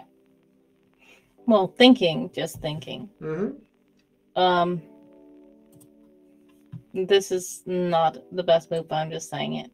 Moving my pawn here, this space is under attack twice. Keep counting. 3 times. Sorry. Okay, good. Good. So yeah, no, I don't think that would be good because I am only attacking it once. Very good. So in this case, when it usually is good to push both pawns to the center, in this case, I don't think it's good for me to put mine all the way out there. If I'm going to move it a little bit, I would probably just move it to that space. Okay. And I don't think that does much. Except, I mean, no, that's even blocking the bishop's mobility at this point. Very and good. It's not really, yeah. So the only thing it would be doing is letting this bishop out slightly. Okay. But yeah, I don't think it would be worth it. Good. At this stage. Good. So you've disavowed 2 pawn moves. Very good. You said not d5 and not d6, but we still have to find 2 or 3 moves that you do want to make. Well, I think that putting my bishop right here will develop the bishop. It's not going to be under attack in this space. It will be attacking his pawn as he's attacking on mine. And it will open this up for castling. Very good. Love it. That is candidate move number 1. Can you find me another candidate move? I like that one a lot. My preferred too, because I don't know if I've said this more than once, but knights, bishops. Did you ever hear me say that? To go in that order? Knight, bishop, knight, bishop. So you got 1 knight. That would be the bishop. That would be perfection. Okay, but go ahead. I still want to see if you can find other candidate moves. Well, we already did say the knight is attacking this, but it is protected. So I don't. So go ahead and think 1 more move deep, because there's a trick with that one, which Callie wanted to point out. But I don't want you to find it. I want to teach you that one because it's not something I want you to see readily. But go ahead. What happened? Go one more move deep. Yep. So if I take here. And then they take here. Can you see it in your mind, or do we need to move the pieces? I'm going to try. I want to try to see it in my mind, even though it's hard. But sometimes so blank, this one is gone. Queen is gone. I should have known. This knight is gone. This knight is gone. And his knight is here. Knight is here. Pawn is gone and the knight's there. All right, now do me a favor. You got that in your mind? This here. Close your eyes. This is the knight. Close your eyes. See the position we just talked about. Okay, just soak in the position without looking at the board.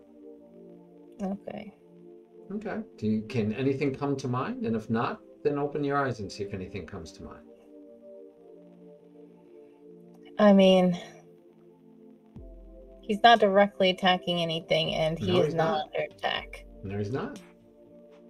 And you just gave up a knight for a pawn. Is there a way for you to get back a piece? Not immediately. Yes, there is.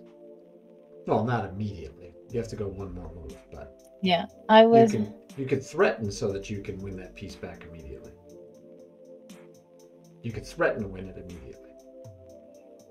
Yeah, I'm going to just show you because it's one of those that once you see it, you can memorize this pattern. Okay. Okay, now tell me if you could see a move for white, for black.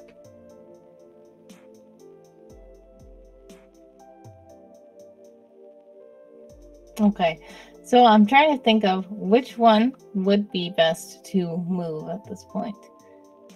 Nothing of his is under attack, and now nothing of mine is under attack either. I'm looking very underdeveloped because the one piece that I did develop is gone, and everybody's still in the back row. I would think maybe getting this. Well. Can you find a fork? You remember you were doing forks today? Yes. Can you see a fork? So at this point, yes, I think I did say at the beginning of this, I didn't want to move this pawn here because it wasn't a good idea. It was attacked 3 times, but now it's not attacked 3 times anymore. So I could move it, but of course the bishop is right there, and there's nothing going to be protecting this pawn. Nothing? All right. That's the problem. I still can't see it. Okay. My queen will be, so it might not want to do that anymore. Yes. So something just for you to get used to. If I push my queen pawn, my queen is protecting my pawn. Just get used to that. If I move that queen pawn, my queen is protecting that pawn on the first move. If I haven't moved my queen someplace. Okay. I have to get that instilled and drilled. Yes. So yes, you could do this attacking 2 pieces. And if he moves one of them, you take the other. And if he takes, then you take. And you're still attacking this guy, but you just got back your piece. You both traded pawns. You can do this. Now, THN, I don't even know how to pronounce, the 4N05. Infinity. To infinity and beyond? No. But anyway, if you take here, and I used to play this opening for white, by the way, I would take here. And it gets wacky doodle, because then you can come out here and either say check here, or you can say check here. And it gets crazy. It gets crazy. I don't even remember what I used to do it. Because if you go here, you don't want to give up this pawn usually. Well, you could push this pawn. And then the queen could still take, and then you could go here, because when the queen takes, he's attacking your knight. You can also pop up here, but I don't think that worked either. That's just bad, I think, in general. So that knight was always hanging, right? So you're going to lose this knight or that pawn. You should take the knight, not the pawn, because then you'll save the knight. So you can actually come back here, and if I remember correctly, I used to do that. Yeah, I would do that. He would attack here. And I'm trying to remember what I would do from there. I don't remember. But anyway, I think you could just take. Yeah, that's what I was about to say. If you take that there, yeah, then but the then that queen doesn't. Yeah, doesn't do too yeah. much. I think what I used to do was I used to actually play here, attacking the knight and the king. And if the king, so you know he could go back here though. Yeah, I don't remember. I'd have to spend time with Play it. it out. But anyway, so just so you know that if you take here, you could get into this whole scary line. So that's why, again, I wouldn't even, I didn't want to teach you that because you'd have to then worry about this and it gets all wackadoodle. Much better is this. Another developing move could be this. And the main move we don't want you to do is this, because like you said, you'd lose it. And we don't want you to do this because you block in your bishop. So much prefer you get the bishop out first, and then let's say he develops and now he's attacking your pawn. So now you can do the other knight. Then if he castles, you can either castle or now you can go one square to free your bishop. Right? I mean, you got all these. It's already out. Yeah, you have a lot of options. Like it a lot better. Oh yeah, it's knight takes first. That's right. Yeah. Yeah, but that's I real quick. That isn't the way, if I remember correctly. So I think it was this, and then I would do this. They would do this, and now I'm trying to remember because there was still a trick that I would play. It's got to be this. Yeah, it's this. And if they go here, you had knight takes e4, d5, queen to f3. If d take, well now it's then I would do this, and this was just a trap, and I was young, so I play trappy stuff. Because if the queen takes, can you find the move for white to win? To win. I mean, well, at this point, to win. To actually win, yes, you would have to.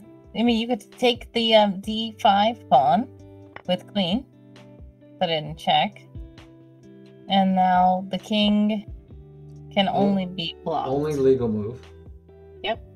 And then if you take that bishop, it's called check. Then there's nothing that can happen. So yeah, I would do this as a youngster. I'd be like, oh, I'll do the check. They move back. I'm going to go here, and I'm threatening checkmate here, but I'm also threatening this tricky one. So what they do sometimes is they do this to stop this checkmate. And they think, oh, if I give away the pawn, I'll just, block it. But that doesn't work. Because if you block it, we could just take it. But we can also take her with the queen. And if he takes, then you take back and you're threatening, whatever. Anyway, fun. But, I would do this as a kid because I was like, yeah, and if he takes here, I win. Which is, nobody falls for that, right? Nobody falls for that. All right. Wow, we still have more puzzles, so let's go a little faster. Hey, here's a simple one. Okay. What you're going to do is black. What move comes to mind quickly? Let's see if your instincts are getting better now that we've been training all this time. What would you do as black? Give me quick candidate moves. Okay. So white has already just moved first, and then black has moved, then white has moved again. Correct. 3 moves. And everybody is equal in pieces. The only thing that can happen, I guess what we could do is if we take with the pawn, take the c4 pawn. Oh yeah, if we take. No, you're saying what? Yeah, where is you're white? Right. It's black. Okay. No, you're right. So yes, you could take the c4 pawn. Does that fit our rules or not? No, okay, because good. The rule is supposed to be to develop and then also to get those pawns in the center. Okay. And that would be taking the pawn away from the center. That will be making pawn islands, and that will be stacking pawns. So outstanding. So ultimately, now it is free candy at the moment. Yes. So that is one of the times you can break the development rules to take free candy. And if you took this and your explanation was it was free candy, I would totally support you.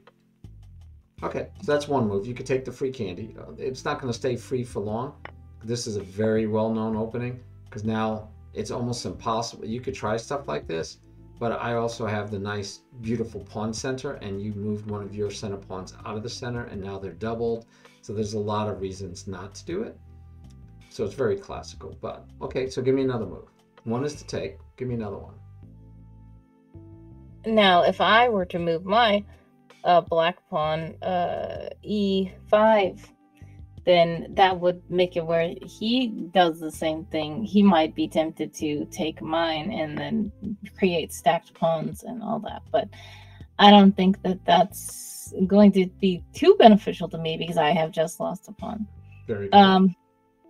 The other thing I could do is, as we're supposed to develop, bring the knight out to c6, because it will be attacking that pawn. And it will be in the best spot to control the center. Okay, even though that's square for the knight. Good. What other moves might you like? The bishop can also come out. Yeah, where would you put it? C bishop. Where would you put it? Probably on f5. Okay, very good. All right, so I'm happy with the bishop there. I'm happy with the knight there. Give me one more move. I guess we could move our other knight to f6, but it doesn't really attack anything directly, but it does protect the pawn if they want to take. Yes. I don't know why you saw that theory, Callie. Yes, I'm happy with any of these. Because they are developing moves, I'm happy. You could push the pawn. The problem with pushing e6 is that we just blocked in our bishop. So that's the only reason why I would tell you not to do e6. You could do c6. Now that takes away the best square for the knight, moves a non-center pawn. But he moved a non-center pawn, and this way if he takes, you could take back with your non-center pawn. I'd even say, okay, since he broke the rule, you're going to break the rule and be able to keep center pawns, right? If he trades, you feel like you're equal, and you are exactly equal. I'd let you do that one as a okay choice. Yep, that's fine. Okay, good, easy breezy. Let's see, ready? It is Black's move after that. Find me a move. Okay, so already looks like we both have two bishops, we both have two rooks, we both have a queen, we both have one knight. 1, 2, 3, 4, 5, 6, 7, 8. 1, 2, 3, 4, 5, 6, 7, 8. We both have 8 pawns. The thing about it is his king is not moved. It looks like we've castled, or yeah, there's no other way we could have gone like that with those pawns unmoved. We have castled king side, if it's I think that's what it's called. Right now we have 2 of his pawns under attack from the knight here. Good, draw those arrows. Yeah, there you go. But they are both protected. This one's protected by the king.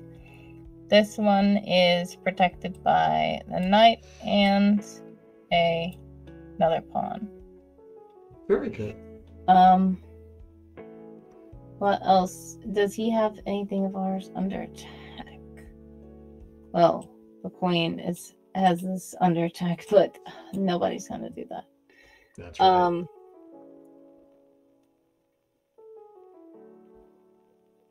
I don't see any other attacks that he has on our pieces. Okay. We are also attacking his pawn here with the bishop, even though we wouldn't do that either because it's being protected twice. I mean, you are attacking it twice. But yeah, one of those is with a pawn, and yours are both with pieces, which means you're going to give up a piece for a pawn. So yeah, not normally good. Yeah, so I think that's it. Okay. So with him moving the rook up, it seems that he's trying to get the rook out here. What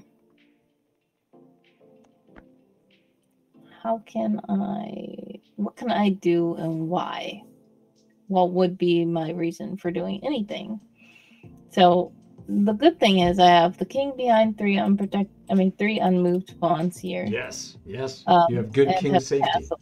Yes, good king safety. I have moved this pawn here, but it's okay. It's okay.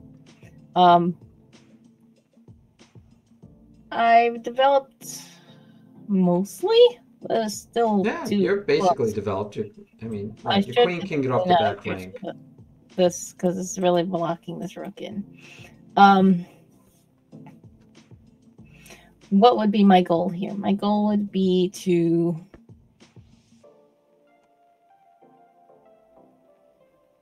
okay, so I guess if I move this knight, let me clear all that. If I move this knight here, it's not going to be under attack, and it will be attacking the queen.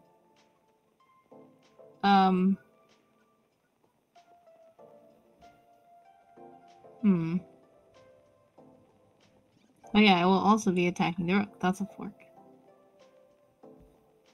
So is that good or bad? I think that's good. That's awesome. I don't know. Okay. You're attacking a 5 and a 10 pointer with a 3 pointer. You're going to win 2 points at a minimum. Okay. So to help you find it, you did very well. You said, what am I attacking? That was great. And you said you listed all the things you were attacking. But with the knights, remember also to cover the squares they're attacking and see if something at that square, right? Because from that square, you might be forking. So you have to not only look at the piece you're attacking, but the squares you're attacking. And that's a higher level thing that I want you to learn like today, right? If you can get used to the fact that I attack not only pieces, but squares, and then you could go find the squares that you want to attack, you're going to be awesome. You're going to be awesome. All right. We have 2 more puzzles, but I wanted you to play a game, but we're almost out of time. We're definitely over an hour and a half. By the way, quickly here, what move would you make as black? Okay. Well, it seems like they want me to do the G to H6, which I don't think is a good idea because my king will be exposed. Right now, my king is between. Very good. It's behind unmoved pawns. And if the pawn did take, the king could take then, but okay, let's see. What can I do? What am I doing? Okay, so let's see. 1, 2, 3, 4, 5, 6, 7, 8. We have all 8 pawns. They have 8 pawns also. It looks like we kind of have the same pieces. We both have 1 knight, both have 2 bishops, both have 2 rooks, and both have a queen. And we both have 8 pawns. Okay.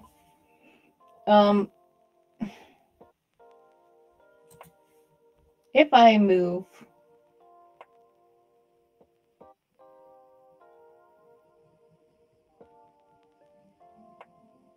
okay, I'm looking at these knights.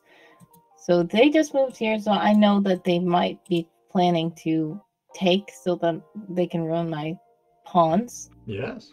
So I would try to see how can I stop that from happening, if it's possible.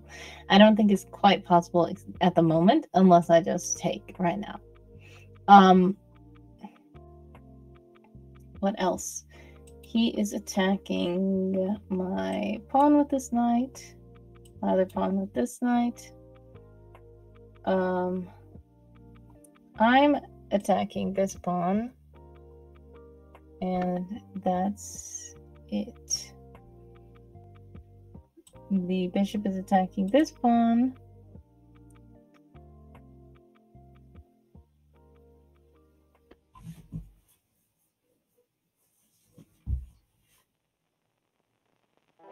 Yeah, I don't see any other attacks. Oh, never mind. The queen is technically attacking that pawn.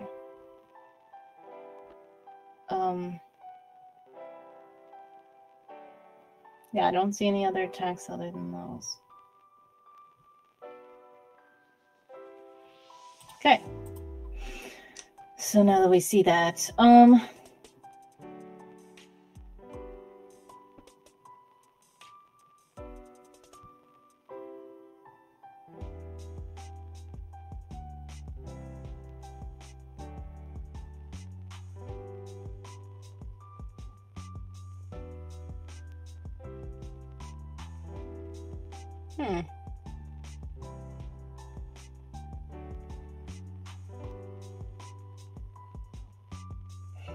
okay. I can. Okay, if I move here, not good. Okay. Protected. I was looking at here as well, protected. Not good. Yeah. Here as well, protected twice. Not good. 3 times, but yes. Oh, 3 times, yes. Here, why would I do that? That's protected twice.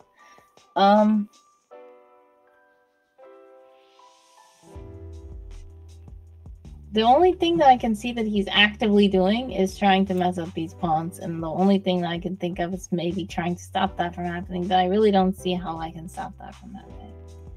And that's the puzzle. So, by the way, you have this threat again? But then the queen comes here, and we threaten checkmate. Exactly. So all they're doing is... And then if you find a way to deal with that, then he could try to save his rook. So, if all that, right, like say he goes here. Yeah. I'm sorry. You have to find a way, and then his rook can go here. So, meantime, your question is good. He's trying to do this. He's probably going to try to do this. What can you do about this? You said there's nothing you can do, but look harder. I'm looking at this knight. The knight can attack these. If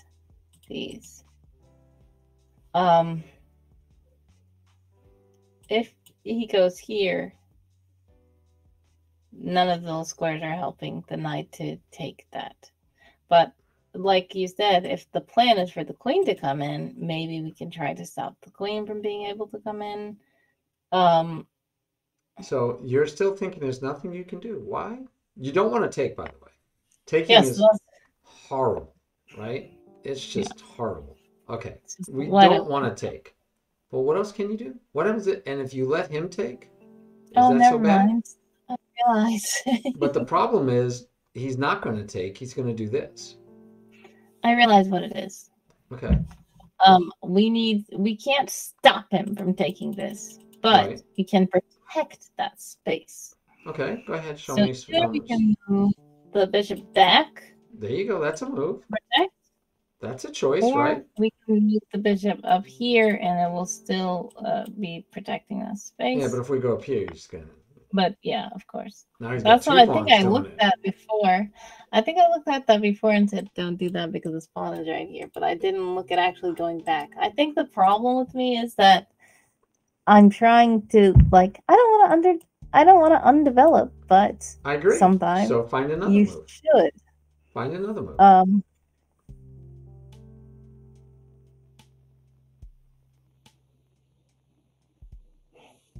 Well, the only other thing, and not going here because he can take, obviously.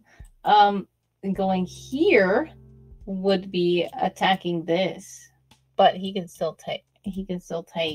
Yeah. But it will be attacking the pawn if he doesn't want to take, and if he's trying to move the queen out. We're missing a real basic thing you could do to keep this pawn from being taken. So here's your mission. Make it so that white cannot take that pawn next move. You show me a move. Now, taking here, check. I cannot take that pawn next move. So that would be one choice. Check, right? Can you hear me? Yeah. Sorry, your voice went out really fast. And your picture went out fast too, but you're back now. It's my internet. So if you take here and say check, then I can't take this pawn. because I'm in check. Yeah, that's what I was just about to say, that the only other play, and this is something that I really need to think about as well. The only other way to stop somebody from doing something in chess, if there's absolutely no way to stop them from doing it, is just to somehow put their king in check, because then they won't be able to move anything else. Very good. And that is the thing that I have to keep reminding myself. Totally agree, but there isn't. But that's one way. But then if he takes, then you got to deal with it, because now your queen is under attack, and you just gave away your bishop. Now the bishop can't protect. And he's still threatening. And yeah, you could take, but then he could go here and say, okay, now you're under attack again, and you still lost the bishop, and I'm still going to take that pawn. So there is another way, though. So one is, how else can you keep this pawn from being taken? The check doesn't work. So find me one more way that no matter what white does, he cannot take that pawn.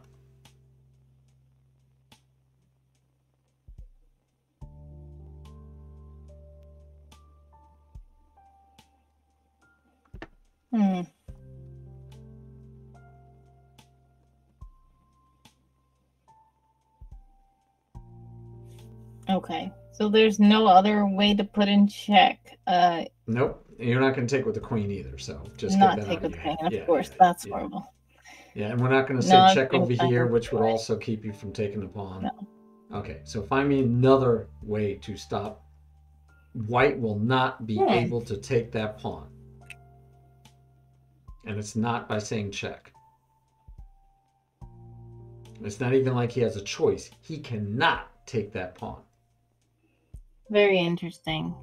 That either could just only can seem like it means that I take his pawn, but already we've established we're not putting it in check and we're not moving this here. Correct? Yeah, that's another option that we're not doing. Correct. Okay. Yeah, he probably would just take there so he could do this next one. But anyway, yeah. But no, we're not taking the pawn and we're not putting him in check. So you got to find another way to keep him from taking my pawn. It would be impossible. That's very strange. Okay. There's no person other than this pawn here that could immediately take his pawn away to stop that from happening. I can try to put something under attack.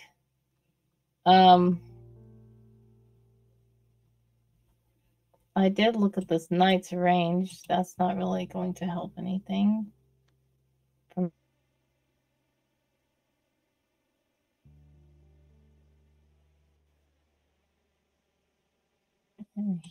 Here,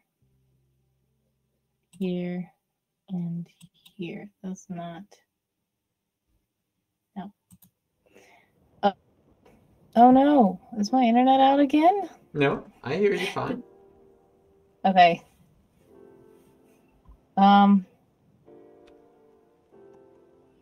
We talked about moving the bishop here already. That's not it. I mean, moving this rook back here is not going to stop anything from happening. That's right. How can you stop this from happening? It's probably so obvious, and I just am not. It's extremely obvious, and it can happen at any time in the game. Anytime a pawn is attacking a pawn, which means diagonally, how can you stop me from taking the pawn? Anywhere, anytime. I mean, I could just move the pawn. And why are you not offering that as an option? Because then he can no. You can't do that unless you're on this first row, right? No, unless you're on the 4th rank. 4th rank, okay. You have to be here. No, actually, you have to be in the 5th rank. I'm so sorry. So let's go back a move or two. Right here, right? Mm-hmm. If I go, okay, we got to go back 2 moves. Oh, I can't go back 2 moves because this is where it starts. This is where it starts. If I go here, then the pawn can take. So, I know, let's make a different move. And then we make a different move because we don't care. And now, I'm sorry, I just had an opportunity. If I go here, now click on that pawn, and you'll see that it tells you 2 squares it can go to. Mm-hmm. So yes, then you can do en passant because you're on the 5th rank. And the key to it is, when I move 2 squares, not 1, if I move 2 squares on my first move, am I right next to your pawn? If I move 2 squares and I'm right next to your pawn, you can get there. Got it? All right. Okay. If I move 2 squares, I'm right next to your pawn, you could get there. But if you move 1 square, no. And at any time, if you move 1 square, even if I move 2 here, because you're not right next to you, it's not en passant.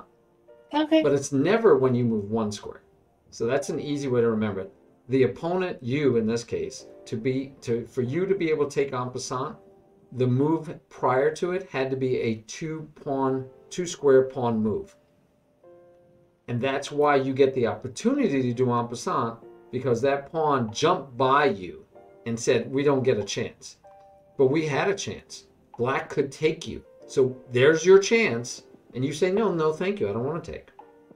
So there's no en passant.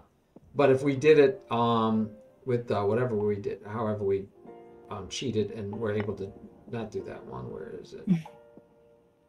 Yeah, like not that one either. Sorry. But wherever it was, by me going up next to it, white never got a chance to fight.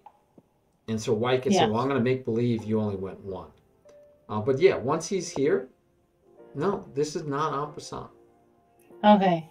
I have to keep that in mind. Yes, because this happened in your game, and when we went over your game, you said the same thing, that, I didn't do it because I didn't want to do en passant, so I made a puzzle out of it, and you still think that okay. So we have got to get this in your head, because you're sitting here lamenting that I can't do anything about it because you're worried about en passant when there is no en passant. Okay. And you could just do this. And so this is I'm thinking I didn't say it. I keep not saying it because I'm just thinking, just don't do it. But I'm telling all the other things that are horrible that I shouldn't do. Yeah, but we need to make sure you remember that that is not en passant. Okay, I should definitely remember now, hopefully, with this whole thing. All right, last puzzle. And let's see if there's a move. There's the move by white. It is black's move. So Superman sidekick. I talked about it at the beginning of my stream because while Wordy Girl works on this, ThinkerTeacher, we're doing 10 lessons with Wordy Girl. And the idea is we're going to take her from novice, where she's just learning how to move the pieces, to how far can we get her with only 10 lessons. We're allowing her to do puzzles. We're allowing her to use lead chess. We're allowing her to play games. But she was only getting 10 lessons, all from me, using my methodology for teaching.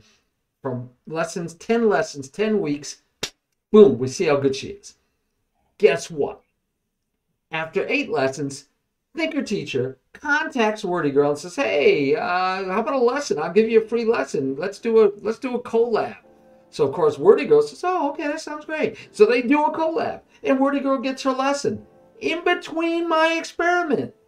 So now I can't say with only 10 lessons following my methodology, this is how good you are, because it was after 8 lessons. Then we have a ThinkerTeacher lesson in between. And we have 2 more lessons from me. Totally destroyed my experiment. Yes, he sabotaged, destroyed my experiment. He owes me big time. Big time. Anyway, I ranted at the beginning. It was fun. You missed it.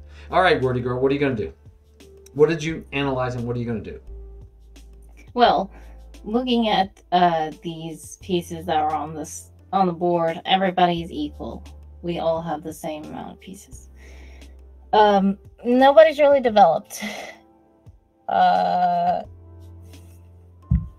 Let's see. White is attacking that. That's it.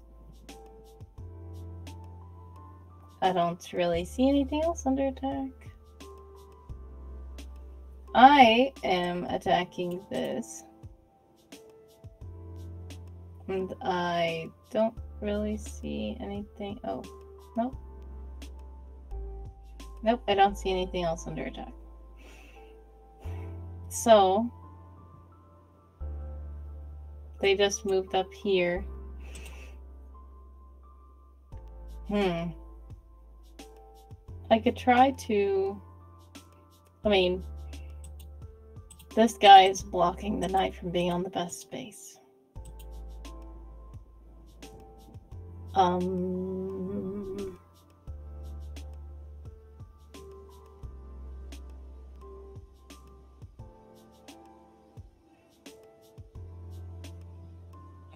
would be my goal here?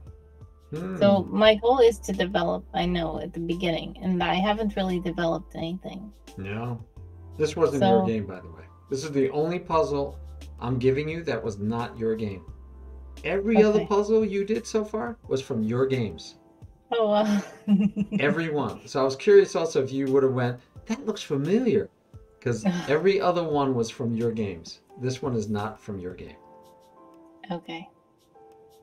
So you would not have gotten here because you would have developed your pieces, right? Yes. Okay. So what is white attacking? Anything? You said this pawn? White is only attacking this pawn. I realize else? I'm also attacking this and this. That's all. Right. And that one's protected and this one's protected. Yes. Okay. Any other threats that white has? You sure he's not attacking any squares? Remember the squares? We got to look at squares too. Any squares that he's attacking that you're worried about? Well, this knight is attacking here. Look at that last move. What is he threatening?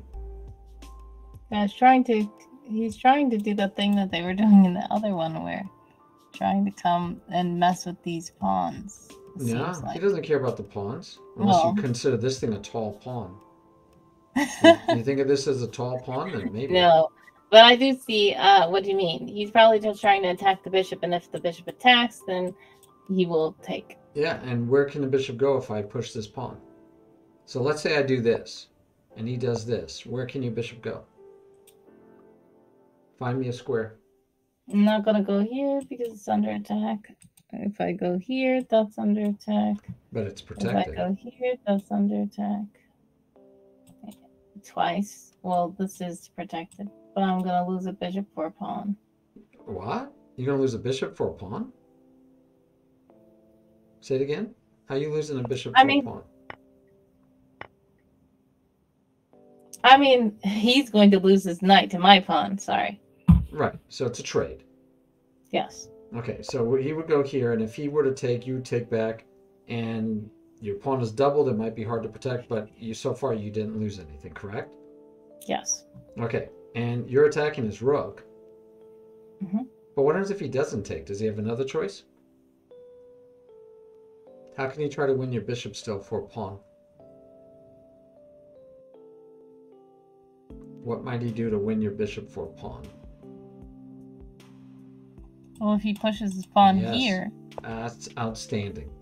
Outstanding. Correct. Now, his king is wide open, right? But he's going to win a bishop for a pawn. It's worth it. All of this is worth it because he's going to take, and if you take this pawn, he's going to take back with the knight. If you take this pawn, he takes back with the queen. You can't say this checks to the rook. Yeah, he's going to get a bishop for a pawn. Right? Yeah. Okay.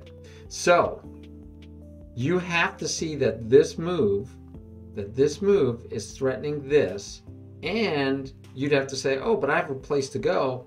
Oh, no, I don't. That's really hard, right? That's like he's threatening this, and if I do this, he does that, and I'm going to lose my bishop for a pawn. That's hard to see. That is hard to see, but that's the threat. And it's pretty obvious because he just pushed this pawn all the way over here. So you should be saying to yourself, that looks pretty obvious. What can I do about it? Right? So here's fun stuff. I mean, if you did this, and he did this, and you did this, and he does this, then you get to say check. Doesn't save your bishop, but it's fun. Also, the rook can just take the bishop. Yeah, but your queen's holding it. So now you just got a rook. You just got a bishop for your rook. I mean, a rook for your bishop, so you're ahead. And now he has to move his king. But the problem is he's still going to fall, right? Oh, you can throw this check in. And he's still going to fall. You're still going to lose him. No, you won't lose him. Look at that. You don't have to lose him.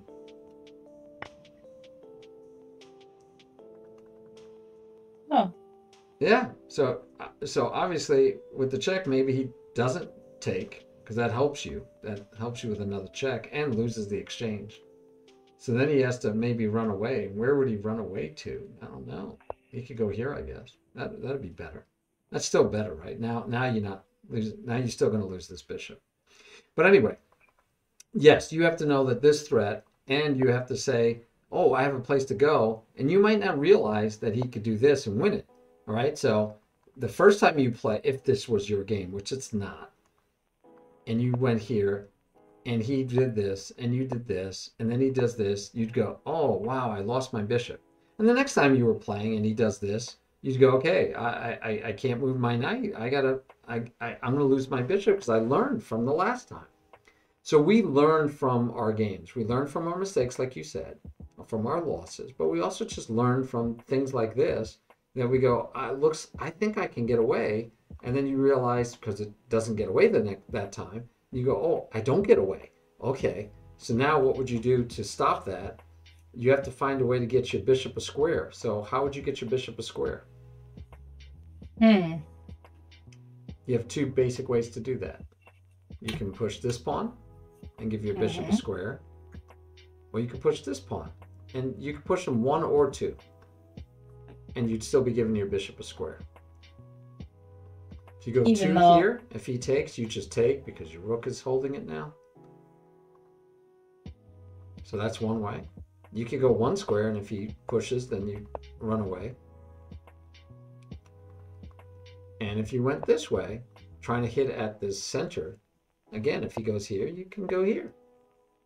You have a square to run away to. But you have to realize your bishop's going to be trapped, and then you have to give yourself a square to run away to. Make sense? Yeah. By the way, if you went here, guess what? You have en passant as possible. Okay. Which is okay because, right, if he attacks your bishop, you still gave yourself a square. But this can be annoying. Yeah. Yeah, you don't want to take there because you're going to lose material. Yeah, that's just annoying. Because then the next move he wants to do is that too. Anyway, all right. That's it for the lesson tonight. We're way over your hour and a half. We're at 2 hours and 19 minutes. I did want you to play level 3. So I will leave it to you anytime before next week. Go ahead and play the computer at level 3 with all our new education, hopefully. I can, if you want me to try, I can play level 3 now. Can you? Because it's late. I don't know if I'm going to win, but I can do it. Well, I mean, it's up to you. You can play it now. And we don't even have to. We can watch you, but it's up to you because it's getting late for me too. I usually get to bed. Hey, thanks so much for the sub, Meta. I really appreciate it. So it's up to you. I mean, if you want to play now because you're already in the mode, go ahead. I might not even stream it. We might start watching it, and then I got to go to bed too. I will definitely analyze the game, and we'll go over it next week at the beginning. That's our last week, so we're definitely going to have you play some more games next week. I actually like you to play people next week, but we have to find you some people around your level, right? We don't want you playing superstars. We want you to play beginners so that you can see how good you are and have chances to win. We like that. But yeah, so if you want to start a game against level 3, go for it. I'll do some cleaning up for the stream, and then we'll see how long we last. I'll just leave then. If you're ending the stream, that's good. Thank you. Okay. I appreciate the lesson. Oh, you're welcome. I do want you to play that experiment messed up. I didn't realize that. We're not blaming you. We're blaming ThinkerTeacher the whole way. Whole way we're blaming him, not you. I should have told you, remember this is an experiment. Don't get lessons from anybody else. But I never imagined ThinkerTeacher would contact you and say, hey, you want to do a lesson?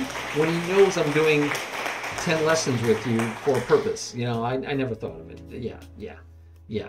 So I got to give him grief for like at least a year. I'm going to just have to keep giving him grief. Hey, thank you for the applause, guys, especially for Wordy Girl, who's doing a great job. She has only 1 lesson left, and then we're going to probably get her to play in a tournament, and we'll make the tournament where everybody has to be like 1,400 or below V chess. So you'll be playing weaker players, or maybe even I'll make it even lower than that.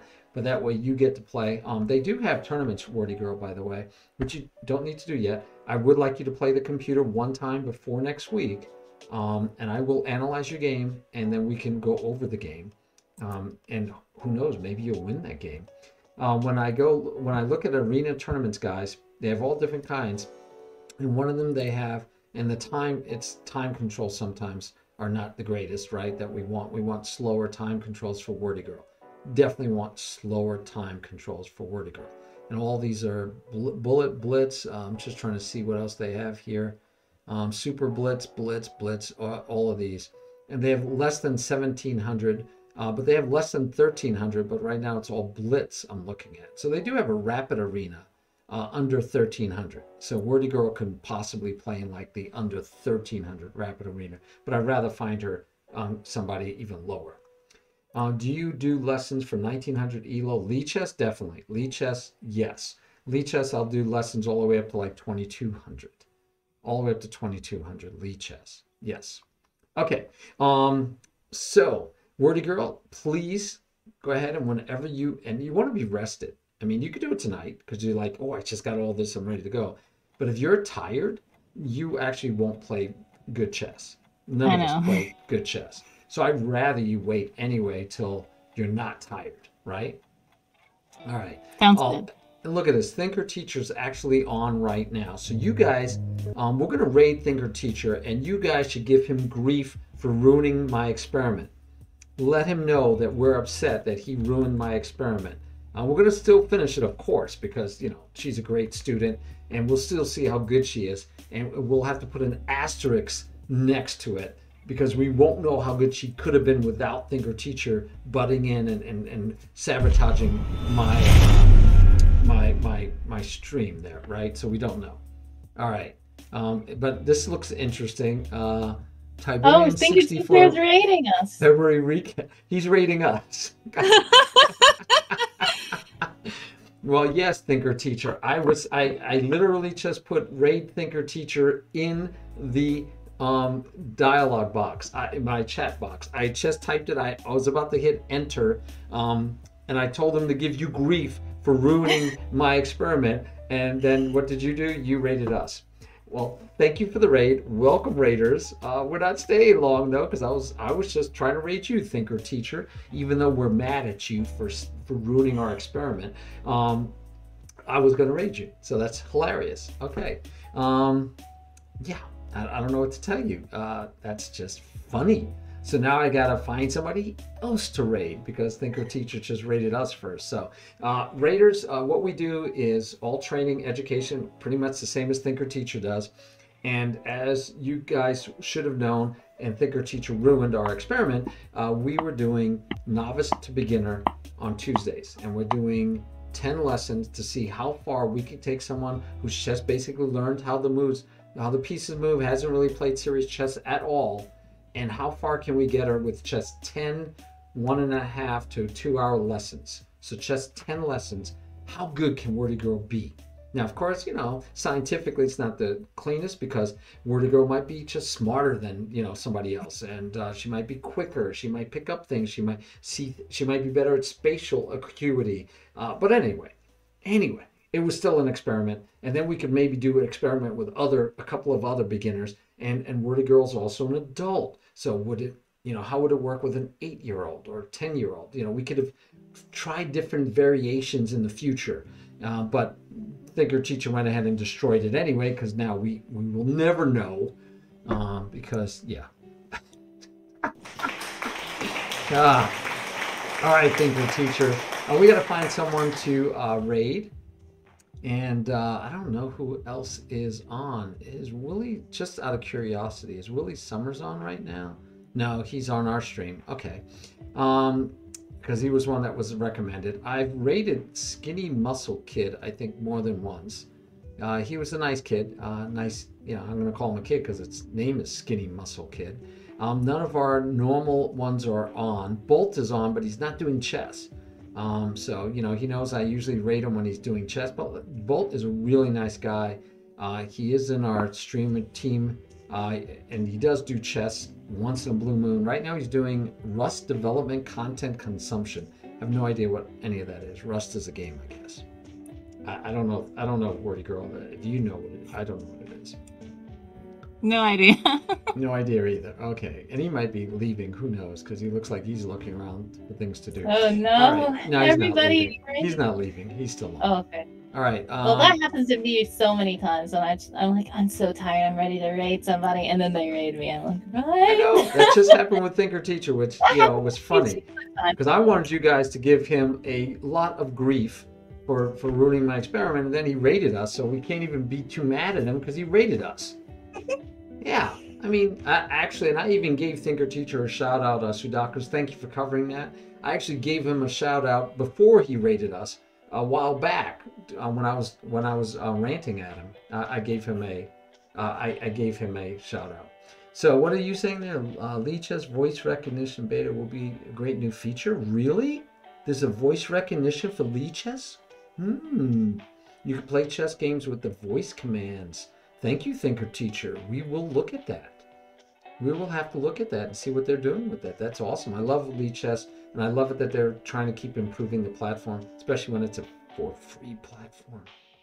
Yeah. It's very amazing because even though I wasn't so into chess, I can still recognize how amazing the site is, and it's so customizable, and it has so many features. And to see it's free is just cool. Yeah. It's much appreciated. And when you see stuff like that, you really want to support it because to keep it free for other people who can't support it. I think that is great. I agree. I love any time when people are nonprofits and trying to do things great.